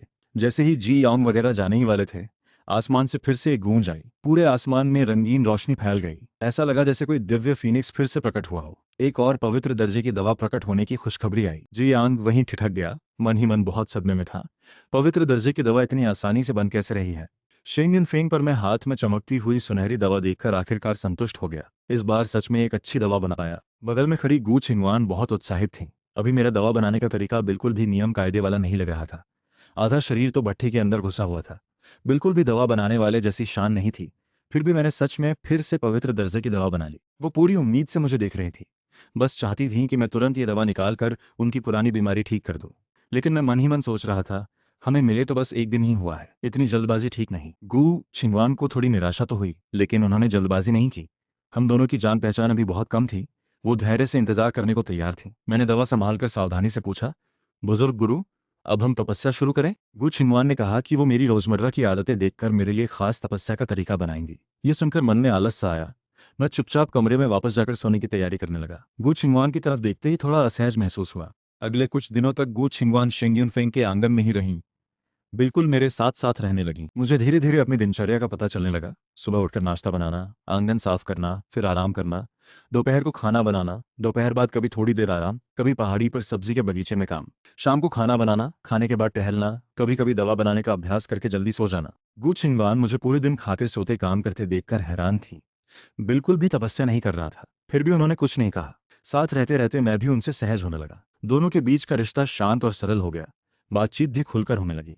बस मुझे ये समझ नहीं आ रहा था कि गु छिंगवान ने कहा था तपस्या सिखाएंगी, लेकिन कभी सिखाया ही नहीं। कभी कभी वो मेरे बर्तन धोने और छोटे मोटे काम में भी मदद करती। वो कभी कभी दक्षिणी छिंगजान के गुटों के मुखियाओं से मिलने जाती, बाकी सारा वक्त मेरे साथ ही रहती, जिससे मुझे शक होने लगा कि आखिर उनका मकसद क्या है। एक दिन सुबह गु छिंगवान नाश्ता करके संतुष्ट होकर कुर्सी पर आराम से बैठते हुए बोली, दोपहर को कल वाला रेड ब्रेस्ट पोर्क नकल बनाना। मैंने अजीब सा मुंह बनाकर उन्हें देखा। रोज रोज नकल कैसे खा सकते हैं? ऊपर से बाजार जाकर सामान लाना भी झंझट है। गु छिंगवान फौरन नाराज होकर बोली, क्या झंझट है? मैं तुम्हें ले जाऊंगी लाऊंगी, बस थोड़ी देर लगेगी। दोपहर बाद साथ में बाजार घूमने भी चलेंगे। मैंने भौएं उठाकर उनकी असली बात पकड़ ली। नकल खाना खाना है। असल में बाजार की बर्फ मिठाई याद आ रही है। कल बाजार घूमते वक्त उन्होंने पहले तो बर्फ मिठाई खाने से मना किया था, लेकिन बाद में बड़े चाव से खा गई। यहाँ तक कि शाम को चुपके से 2 और लेकर आईं। गु छिंगवान की बात पकड़ी जाने पर वो उत्साह से सिर हिलाकर बोली, मैं साथ में मदद करूंगी। मैं उनका ये रूप देखकर मन ही मन बड़बड़ाया। पूरा दिन बस खाने की ही सोचती हैं। बिल्कुल भी 10,000 साल तपस्या करने वाली सम्राट जैसी नहीं लगती। गु छिंगवान को शायद मेरी सोच का अंदाजा हो गया। हल्के से खांसकर गंभीर होकर बोली, हाँ, जाहिर है भूल नहीं सकती। इन दिनों तुम्हारी दिनचर्या देखकर मैंने तुम्हारे लिए खास तलवार कला बनाई है। आज तुम्हें तलवार चलाना सिखाऊंगी। मैंने हल्के से भौएं उठाई। मन ही मन सोचा, इसकी जरूरत नहीं है। मेरी तलवार कला वैसे भी बहुत तगड़ी है। ये मैं शेखी नहीं बघार रहा। 7-8 साल पहले ही सिस्टम ने मुझे दर्जनों तलवार कला की गुप्त किताबें दी थीं। वो किताबें मैंने पहले ही पूरी तरह सीख ली थीं। सबसे ज़रूरी बात, उससे जुड़ी मन तकनीक और तलवार कौशल भी मैंने पूरी तरह पूर्णता तक सीख लिया था। भले ही मैंने कभी उन दर्जनों तलवार कलाओं को पूरी ताकत से आजमाया ना हो, फिर भी मुझे यकीन था कि वो कमज़ोर नहीं होंगी। अभी तक मैंने अपनी इन तलवार कलाओं से बेहतर कोई नहीं देखा। बेशक मैं इतना घमंडी शायद इसलिए क्योंकि 10 साल से मैं सिर्फ शिंगयुनफेंग में ही रहा, कभी बाहर घूमने नहीं गया। मेरा नज़रिया थोड़ा सीमित है, लेकिन फिर भी मुझे यकीन है कि मेरी तलवार कला भले ही दुनिया की सबसे बेहतरीन ना हो, फिर भी टॉप में जरूर आएगी। इसलिए गु छिंगवान से तलवार सीखने की बात मुझे ज़रूरत से ज़्यादा लगी। इतना वक्त तो बर्फ़ मिठाई बनाने में लगाना ज़्यादा फायदेमंद था। असल में गु छिंगवान भी ज़बरदस्ती मुझे तलवार सिखाना नहीं चाहती थी। वो बस नहीं चाहती थी कि मैं मन ही मन ये सोचता रहूं कि मैं बस मुफ्त में खा पी रहा हूँ। ऊपर से उन्होंने पहले ही सबसे कह दिया था कि वो मेरी काबिलियत बढ़ाएंगी। ये बात पूरे याओची पवित्र स्थान में मशहूर हो चुकी थी। वो शेंगन फेंग में लगभग आधे महीने से रह रही थी। पूरे दिन बस मेरे साथ खाते पीते ही बिता रही थी। कोई तपस्या कला अभी तक नहीं सिखाई थी। अगर ऐसा ही चलता रहा तो याओची के जो शिष्य मुझे पसंद करते हैं, पीछे से न जाने क्या बातें बनाए। मेरे मन में तलवार न सीखने की जो सोच थी, गु छिंगवान ने उसे ज्यादा गंभीरता से नहीं लिया। उन्हें यकीन था कि मेरी तलवार कला बुरी नहीं होगी। आखिर मैं वही हूं जिसने पहली बार में ही पवित्र दर्जे की दवा बना ली थी। लेकिन तलवार कला और दवा बनाना बिल्कुल अलग चीजें हैं। दवा बनाने का तरीका तय होता है, दूसरों से सीखने की गुंजाइश कम होती है। सब कुछ खुद की काबिलियत पर टिका होता है। लेकिन तलवार कला ऐसी नहीं होती। भले ही खुद की तलवार कला अच्छी हो, फिर भी दूसरों के तरीकों से प्रेरणा और समझ मिल सकती है। ये तकनीक हमेशा फायदेमंद होती है। ऊपर से गु छिंगवान जो मुझे आज दिखाने वाली थी, वो कोई मामूली तलवार कला नहीं थी। वो उनकी वो बेजोड़ विद्या थी जिससे उन्होंने अर्थ लेवल पार किया था। पूरे दक्षिणी छिंगजान में गिनचुनी सबसे बेहतरीन तलवार कलाओं में शुमार होती। गु छिंगवान को खड़े होकर तलवार कला दिखाने की तैयारी करते देख मैं फौरन बहाना बनाने लगा। रहने दीजिए, मैं तो एक आम इंसान हूँ। तलवार कला के लिए शक्ति चाहिए होती है। बिना शक्ति के कितनी भी तगड़ी तलवार कला हो, कोई फायदा नहीं। गु छिंगवान ने एक नज़र में पकड़ लिया कि मैं बहाना बना रहा हूँ। फौरन आंखें तरेर कर बोली, मेरे रहते तुम्हें शक्ति मिलना बस वक्त की बात है। पहले तलवार कला सीख लो। उन्होंने मन ही मन सोचा, अगर किसी और को पता चले कि वो खुद एक सम्राट होकर तलवार सिखा रही हैं, तो लोग खुद ही दौड़े चले आते। लेकिन मैं ही बार बार बहाने बना रहा हूँ। ऐसा लग रहा है जैसे वो ही मुझसे मिन्नत कर रही हों। मैंने जल्दी से मेज पर रखे बर्तन कटोरियां समेटे, आंगन खाली किया, एक छोटी बेंच लगाकर कोने में बैठ गया। गु छिंगवान पहले से ही आंगन में खड़ी थीं, हाथ में हल्की चांदी जैसी चमक वाली एक लंबी तलवार पकड़े हुए। तैयार हो? उन्होंने मुझसे पूछा। मैंने फौरन बड़े उत्साह का नाटक करते हुए बार बार सिर हिलाया, तैयार हूँ तैयार हूँ, लेकिन मन ही मन बहुत बोरियत महसूस कर रहा था। इन कुछ दिनों के साथ रहने से गु छिंगवान को मेरी इस दिल में कुछ और, जुबान पर कुछ और वाली आदत की समझ आ गई थी। उनकी बर्दाश्त करने की ताकत पहले से कई गुना बढ़ गई थी।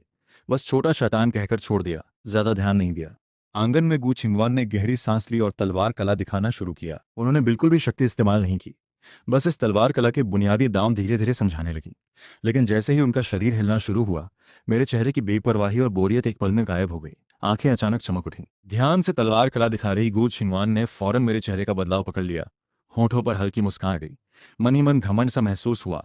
लगता है इस तरक्की भरी तलवार कला के जोश ने आखिरकार इसे प्रभावित कर ही दिया। उन्होंने अपना ध्यान भटकने नहीं दिया, पूरी लगन से दांव दिखाने लगी। तभी उनके कानों में मेरी लगातार आती हुई तारीफें सुनाई देने लगीं। ये तारीफें मैंने जुबान से नहीं कही थीं, बल्कि दिल की सच्ची तारीफें थीं। अपनी तलवार कला को मुझसे सच में मान्यता मिलती देख गू छिंगवान के मन में बहुत खुशी हुई। उनके सादे चेहरे पर धीरे धीरे मुस्कान फैलने लगी, जिसे वो रोक नहीं पा रही थी। लेकिन तलवार कला पूरी तरह दिखाने से पहले ही गू छिंगवान के दाव धीरे धीरे अजीब और अकड़े हुए होने लगे। शुरुआत वाला बहता हुआ जोश गायब हो गया, ताकत भी काफी कम हो गई, बल्कि उनका ये रूप किसी नए सीखने वाले शिष्य जैसा लगने लगा। उनका मन मेरी प्रतिक्रिया देखकर पूरी तरह उलझ गया था। बिल्कुल तलवार कला पर ध्यान ही नहीं दे पा रही थी। बस उन्होंने अचानक हरकत रोक दी। मैं फौरन उठकर तालियां बजाते हुए जोर से तारीफ करने लगा, बिल्कुल ऐसा दिखाते हुए जैसे मैंने कोई अद्भुत तलवार कला देखी हो। लेकिन गू छिंगवान को पता था कि ये सब बस नाटक है। वो थोड़ी नाराज होकर दांत भींचकर बोली, अभी तलवार कला पूरी दिखाई नहीं गई। ये सुनकर मैं सुन्न रह गया। यही समझा कि वो आगे दिखाना चाहती हैं। फिर से बैठ गया, बेपरवाही से बोला, ठीक है आगे दिखाइए।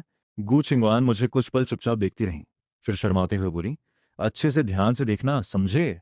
मैंने बहुत गंभीरता से सिर हिलाया, बिल्कुल, मैं हमेशा ध्यान से ही देख रहा हूँ। गू छिंगवान गुस्से और झुंझलाहट में, लेकिन इस बार उनके दांव में अर्थ लेवल वाली विद्या का कोई रोब न था। बस बेतरतीब सी हरकत थी। वो चाहती थीं कि मैं दांव दोहराऊं, ताकि उनका ये शक साबित हो जाए कि मैं टालमटोल कर रहा हूं। मैं ये देखकर फौरन माफी मांगने लगा। वादा किया कि अब पूरी लगन से देखूंगा। गू छिंगवान ने हल्के से खींचते हुए कहा, बिल्कुल सिखाने वाला भाव खत्म हो गया। तुम्हें देखना है, मुझे अब सिखाना ही नहीं है, कहकर उन्होंने मेरा कान छोड़ दिया। बगल की बेंत की कुर्सी पर जाकर बैठ गईं, चाय का कप उठाकर मुंह फेर लिया, शर्माते हुए मुझसे बात करना बंद कर दिया। हमेशा दबदबा रखने वाली महारानी का रोब पूरी तरह गायब हो गया था। बिल्कुल पड़ोस की नाराज लड़की जैसी लग रही थी। मैं वहीं खड़ा अपना दर्द भरा कान सहलाता रहा। समझ गया कि अभी मैं सच में थोड़ा ज्यादा ही कर गया। उन्होंने पूरे दिल से तलवार कला दिखाई और मैं गू छिंगवान की तलवार कला भले ही बहुत ताकतवर हो, फिर भी बर्फ मिठाई जितना मेरा ध्यान नहीं खींच पाई। सोचते सोचते मैंने गू छिंगवान की पीठ देखते हुए शरारती हंसी हंसी, मैं आपके लिए बर्फ मिठाई बना देता हूँ खाने को। पहले जो मुझसे जानबूझकर बात नहीं कर रही थी, वो फौरन मुड़कर मेरी तरफ देखने लगी। अच्छा अच्छा, मैं अनजाने में हंस पड़ा। आखिर बर्फ मिठाई ही सबसे कारगर निकली। गू छिंगवान मेरी मुस्कान देखकर फिर से हल्का सा शर्मा गई। मुझे 10 लड़ियां चाहिए। मैं पहाड़ से नीचे उतरते हुए मना करने लगा, नहीं, ज्यादा खाने से दांत खराब होते हैं। गू छिंगवान फौरन बेचैन हो गई। मैं सम्राट हूँ, आम इंसान नहीं। सम्राट को तो और भी संयम रखना चाहिए, लालच नहीं करना चाहिए। ये तो तुमने ही पहले सिखाया था। बस 10 लड़ियां, इतनी सी बात में क्या लालच? मुझे परवाह नहीं, मुझे तो 10 ही चाहिए। छोड़ो, दर्द हो रहा है, कान मत खींचो। ठीक है ठीक है, 10 लड़ियां ही सही। शिंग्युन फेंग की छोटी सी सड़क पर मैं और गू छिंगवान साथ साथ पहाड़ से नीचे चलने लगे। गू छिंगवान ने अपने दोनों हाथ पीछे बांध रखे थे, मुंह में हल्की सी धुन गुनगुना रही थी। बहुत खुश लग रही थी। अभी की नाराजगी तो कब की भूल चुकी थी। बस कभी कभी जब मैं मुड़कर उनसे बात करता, तो उन्हें अचानक अभी की बात याद आ जाती और उनके गाल और गर्दन शर्माकर लाल हो जाते। मन ही मन खुद को कोसती रहती। हम इस सफर पर हॉथॉर्न नागफनी फल तोड़ने जा रहे थे। मुझे याद था कि शिंग्युन फेंग की तलहटी में कुछ नागफनी के पेड़ थे। अभी बिल्कुल फल पकने का मौसम था। गू छिंगवान अब तक हमेशा पहाड़ी की चोटी पर ही रहती थीं, कभी नीचे नहीं उतरी थीं। यहाँ तक कि मेरे सब्जी के बगीचे तक, जो चोटी के आंगन से बस 100 मीटर दूर था। नीचे का नज़ारा देखकर वो सोचने लगी, शेंग्युन फेंग तो मेरे ज़माने में याओची की टॉप चोटियों में से एक था। टॉप 3 में आ सकता था। अब इतना ऊंचा हो गया है, पूरे पहाड़ को ठीक करना अभी मुमकिन नहीं है। बस इसे यूं ही छोड़ना पड़ता है। मैं आगे चलते हुए बोला, लेकिन अब जब आप वापस आ गई हैं तो पवित्र स्थान जरूर और मजबूत होगा। स्वाभाविक रूप से बहुत सारे शिष्य यहाँ आने लगेंगे। तब तक मैं यहाँ से चला जाऊंगा। शेंगुन फेंग जल्दी ही अपनी पुरानी शान वापस पा लेगा। गू छिंगवान ने मेरी पीठ देखते हुए भौएं उठाईं। नहीं, ये जगह तुम्हारे लिए ही रहेगी। तुम यहाँ रहने के आदी हो चुके हो, सब्जी का बगीचा भी लगाया है। तुम्हें यहाँ से हटाना और फिर से सब व्यवस्थित करना बहुत झंझट भरा होगा। मैंने कुछ नहीं कहा। 10 साल शेंगुन फेंग में रहते रहते इस जगह से लगाव हो चुका था। अगर हटना ना पड़े तो अच्छा ही है। जल्दी ही हम पहाड़ की तलहटी में पहुंच गए। वहां नागफनी के पेड़ खड़े थे। पके हुए लाल नागफनी फलों की गुच्छे शाखाओं पर लटके हुए थे। रंग चमकीला और भरा पूरा बहुत लुभावना लग रहा था। मैंने थोड़ी देर देखकर कुछ गुच्छों की तरफ इशारा करते हुए कहा, बस इतने ही तोड़ लो, इतने में 10 लड़ियां बन जाएंगी। मैं चाहता तो सारे नागफनी तोड़कर ले जाना ठीक नहीं होगा क्या? ये चीज ताज़ा तोड़कर बनाई जाए तभी सबसे स्वादिष्ट लगती है। जब खाने का मन हो तब आकर तोड़ लेंगे। कहीं तुम एक ही दिन में सब खा लोगी और कल चखना ही नहीं चाहोगी। गू छिंगवान को ये बात सही लगी तो मेरे बताए हुए फल ही तोड़ने लगी। मैं नागफनी के पेड़ों के इर्द गिर्द घूमकर सबसे अच्छे फल चुनने लगा। थोड़ी देर बाद गू छिंगवान फल तोड़कर बोली, चलो अभी और क्या देख रहे हो, रुको जरा, कुछ अच्छे फल चुनकर उनके बीज निकाल लेता हूँ आगे के लिए। मैंने सिर उठाए बिना ही जवाब दिया, बीज? बीज का क्या करोगे? गु छिंगवान हैरानी से पूछने लगी। पेड़ लगाने के लिए। तुम्हारी इस खाने की रफ्तार को देखते हुए तो दिन में 10 लड़ियां भी शायद कम पड़े। कुछ और नागफनी के पेड़ लगा देता हूँ ताकि हर साल तुम्हें बनाकर खिला सकूं। और अगर बाद में इससे मन भर भी जाए तो ये पेड़ फूल फल देकर लाल लाल फलों से एक अच्छा नज़ारा भी बन जाएंगे। गु छिंगवान वहीं खड़ी होकर मन ही मन गर्मजोशी महसूस करने लगी। इतनी मीठी चीज से मेरा मन कभी नहीं भरेगा। मैं तो फल चुनने में लगा था। बस उनकी बात का हल्का सा जवाब दिया। गु छिंगवान मेरा ये रूप देखकर हैरान भी हुई और मुस्कुरा भी दी। तुम्हें पेड़ लगाना भी आता है? स्वाभाविक है, नहीं तो पहाड़ की चोटी पर बगीचा कहाँ से आता? सिस्टम से मिली शेन्नॉन्ग की किताब मैंने पहले ही पूरी तरह सीख ली है। कुछ नागफनी के पेड़ लगाना तो बस एक छोटी बात है। तो अभी ही लगा देते हैं, गु छिंगवान ने सुझाव दिया। नहीं, नागफनी के पेड़ पहले नर्सरी में उगाने पड़ते हैं, फिर लगाए जाते हैं। ये आम फसल जैसा नहीं है कि बो और उसी साल उग जाए। गु छिंगवान को खेती बाड़ी की कोई समझ नहीं थी, तो फिर कब तक लगा पाएंगे? इस साल तो देर हो गई, अगले साल वसंत तक इंतजार करना होगा। मैंने मुड़कर उन्हें देखते हुए मुस्कुराकर कहा, लगाने के बाद भी नर्सरी, खाद, फूल, फल आने में वक्त लगेगा।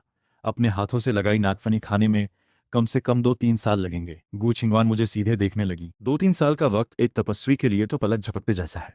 उन्हें पूरा यकीन था कि मैं ज़रूर उनकी बीमारी ठीक कर दूंगा और वो मेरे साथ रहकर उस दिन का इंतजार करेंगी जब नागफनी फल देगा। फिर उन्होंने एक बेहद खूबसूरत मुस्कान के साथ कहा, 2-3 साल तो 2-3 साल, हमारे आगे के दिन तो बहुत लंबे हैं। मैंने उनकी तरफ देखकर सादगी से हामी भरी, बिल्कुल। अच्छे और भरे पूरे नागफनी फल चुनने के बाद मैं बीज लेकर गु छिंगवान के साथ पहाड़ की चोटी की तरफ चलने लगा। शुरुआत में गु छिंगवान जल्दी से चोटी पर जाकर बर्फ मिठाई खाने के लिए बेचैन थी, लेकिन चलते चलते उनके कदम धीमे हो गए। बस मेरे साथ इसी तरह धीरे धीरे चलना चाहती थी। रास्ते में कुछ देसी मुर्गियां हमारे सामने से दौड़ते हुए निकली। गु छिंगवान अचानक रुक गई। मैंने देखकर समझाया, ये मुर्गियां तो मैंने पहले पहाड़ पर पाली थीं। समय के साथ मैंने इन्हें आज़ाद ही छोड़ दिया। गु छिंगवान को मुर्गियों की उत्पत्ति में कोई दिलचस्पी नहीं थी। उन्होंने अभी साफ देखा था कि इन देसी मुर्गियों की शक्ल और ऊर्जा में एक अजीब सी दिव्य फिनिक्स जैसी झलक थी। इससे पहले कि वो ध्यान से देख पाती, मुर्गियां भाग चुकी थीं। गु छिंगवान होश में आकर मन ही मन बहुत हैरान हुई। मेरा भाग्य इतना गहरा हो चुका है कि आम देसी मुर्गियां भी इसकी छाप लेकर दिव्य फीनिक्स का खून जगा लेती हैं। असली ड्रैगन और असली फीनिक्स तो दुनिया के सबसे बड़े दिव्य जीव माने जाते हैं। यहाँ तक कि उन्होंने भी सिर्फ एक बार दूर से असली फीनिक्स की परछाई देखी थी। ड्रैगन फीनिक्स का खून तो तीनों लोकों में भी दुर्लभ माना जाता है। ये मुर्गियां बस मेरे भाग्य से छू गईं और इतना बदलाव आ गया मेरे अंदर, जो हम दोनों का साथ अब बहुत तालमेल वाला हो गया था। धोकर लड़ी में पिरो दो, फिर मुझे दे दो। मैं बर्तन में मिश्री हिलाते हुए गू छिंगवान से बोला। कुछ मिनट बाद मिश्री पिघलकर बुलबुले बनने लगी। मैंने माहिर हाथों से लड़ी में पिरोए नागफनी को चाशनी में लपेटकर पहले से तैयार तख्ती पर रख दिया। मौसम गर्म था, चाशनी जल्दी जमती नहीं थी, लेकिन ये छोटी सी बात मुझे परेशान नहीं कर पाई। गू छिंगवान बगल में बेसब्री से इंतजार कर रही थी, बिल्कुल किसी नाश्ता चाहने वाले बच्चे की तरह। बिल्कुल भी सम्राट वाला रोब नहीं दिख रहा था। मन ही मन मुझे हंसी आई, लेकिन जाहिर नहीं होने दिया। थोड़ा और इंतजार करो, जल्दी ही खाने को मिलेगा, मैंने कहा। कुछ देर बाद मैं और गू छिंगवान दोनों आंगन के झूले पर लेट गए। गू छिंगवान हाथ में आधी खाई हुई मिठाई पकड़े हल्के हल्के हिला रही थी, बड़े आराम की मुद्रा में। मैं भी टांग पर टांग चढ़ाए बैठा था। अभी सिर्फ 2 नागफनी ही खाई थी। कल तुम्हारे स्ट्रॉबेरी वाली बनाऊंगा, मैंने एक नागफनी खाते हुए बेपरवाही से कहा। गू छिंगवान फौरन उत्साह से भर गई। मेरी तरफ मुड़कर पूछा, स्ट्रॉबेरी की भी बना सकते हो? बिल्कुल, आपको जो भी फल पसंद हो उसकी बना सकता हूँ। गू छिंगवान की आंखें चमक उठीं। तो अभी बना दो। मैं अभी क्यों शियान शहर जाकर स्ट्रॉबेरी आती हूँ। अभी 8 लड़ियाँ बची हैं, पहले वो तो खत्म करो। 8 लड़ियाँ तो मैं थोड़ी देर में खत्म कर दूंगी, हम अभी चलते हैं। इतनी सारी मिठाई खाओगी तो रात का खाना नहीं खाओगी क्या? आज रात में मीठे खट्टे पसली बनाने वाला हूँ। मीठी खट्टी पसली सुनते ही गू छिंगवान उलझन में पड़ गई। एक तरफ नई मिठाई का स्वाद चखना चाहती थी, दूसरी तरफ अपनी पसंदीदा मीठी खट्टी पसली भी नहीं छोड़ना चाहती थी। वहीं खड़ी होकर दुविधा में पड़ गई। मैं उनका ये रूप देखकर हंस पड़ा। इतनी जल्दी क्यों? ऐसा तो नहीं कि आगे मिलेगी ही नहीं? हमारे दिन तो अब बहुत लंबे हैं। गू छिंगवान ये सुनकर एक पल रुकी, फिर आराम से झूले पर वापस लेटकर आसमान देखते हुए हल्की नरम मुस्कान के साथ बोली, हाँ, आगे के दिन तो बहुत लंबे हैं। मैंने कुछ नहीं कहा, खाने में लग गया। थोड़ी देर आराम करने लगा। दोपहर का खाना जल्दी में नहीं था, वैसे भी मुझे ज्यादा भूख नहीं थी।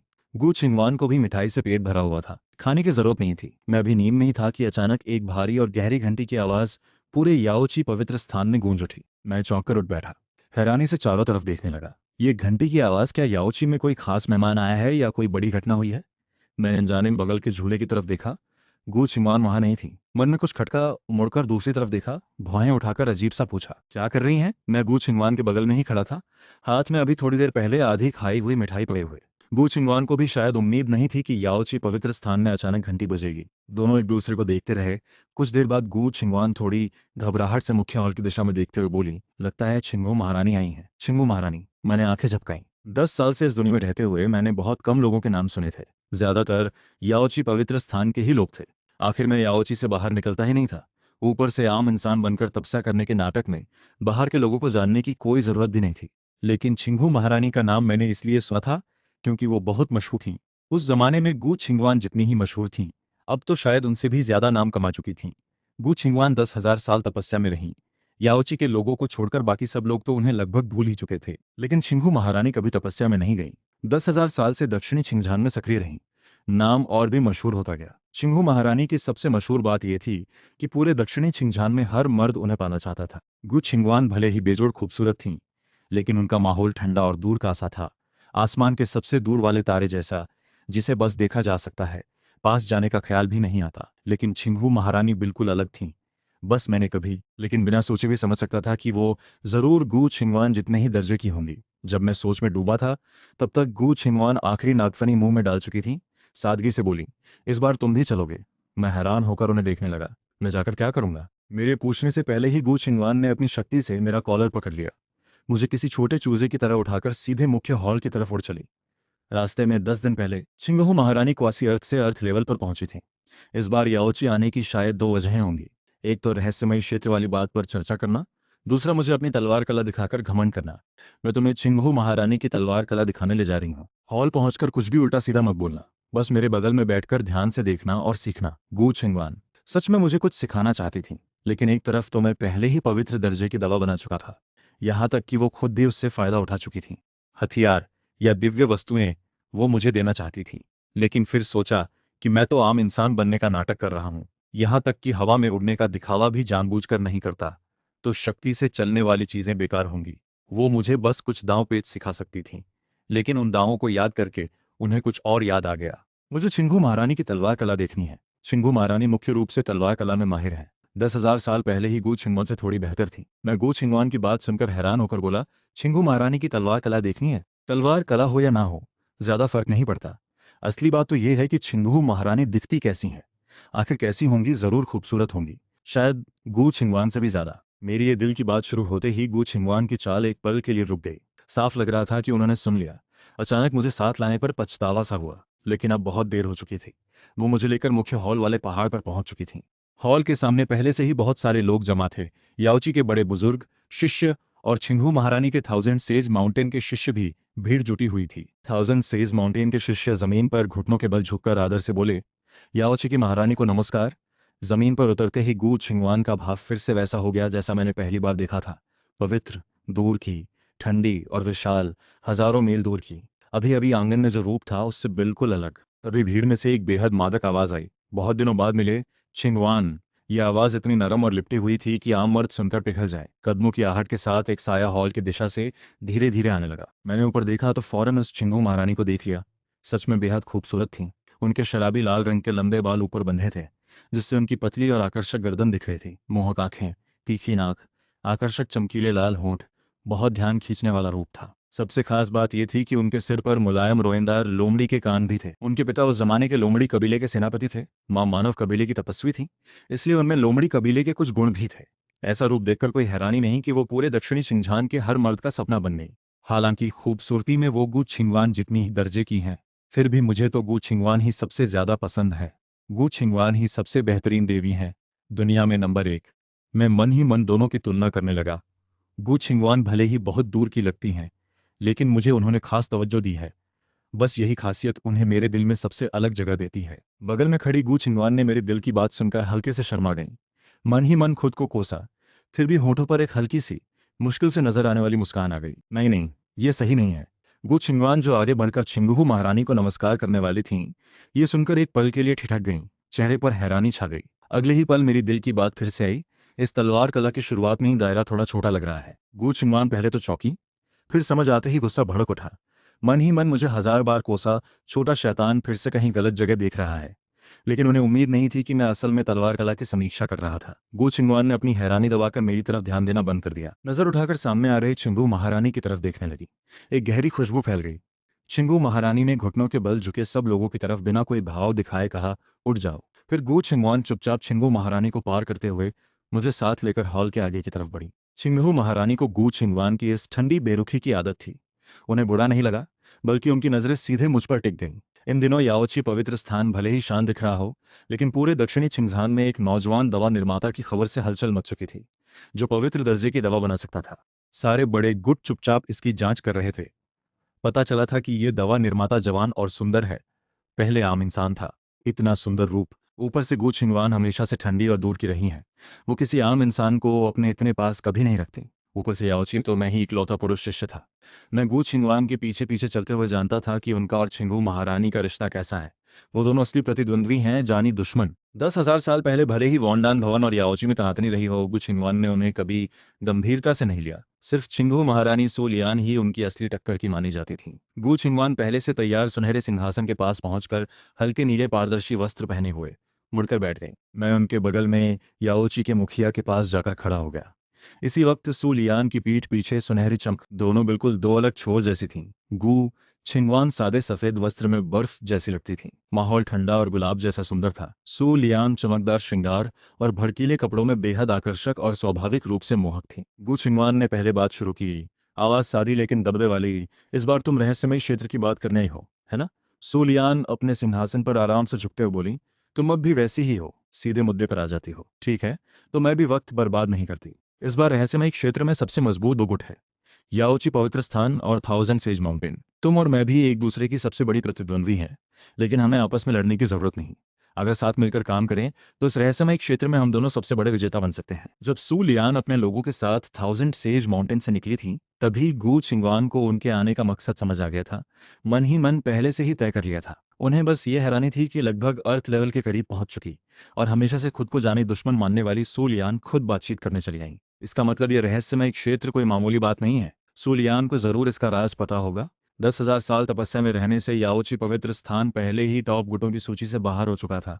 बहुत सारी गुप्त जानकारी तक उनकी पहुंच नहीं थी। थाउजेंड सेज माउंटेन सु लियान की वजह से हमेशा टॉप गुटों में बना रहा। जरूर उनके पास रहस्यमय क्षेत्र की जानकारी होगी, लेकिन इस बात को अभी सबके सामने नहीं छेड़ना ठीक नहीं।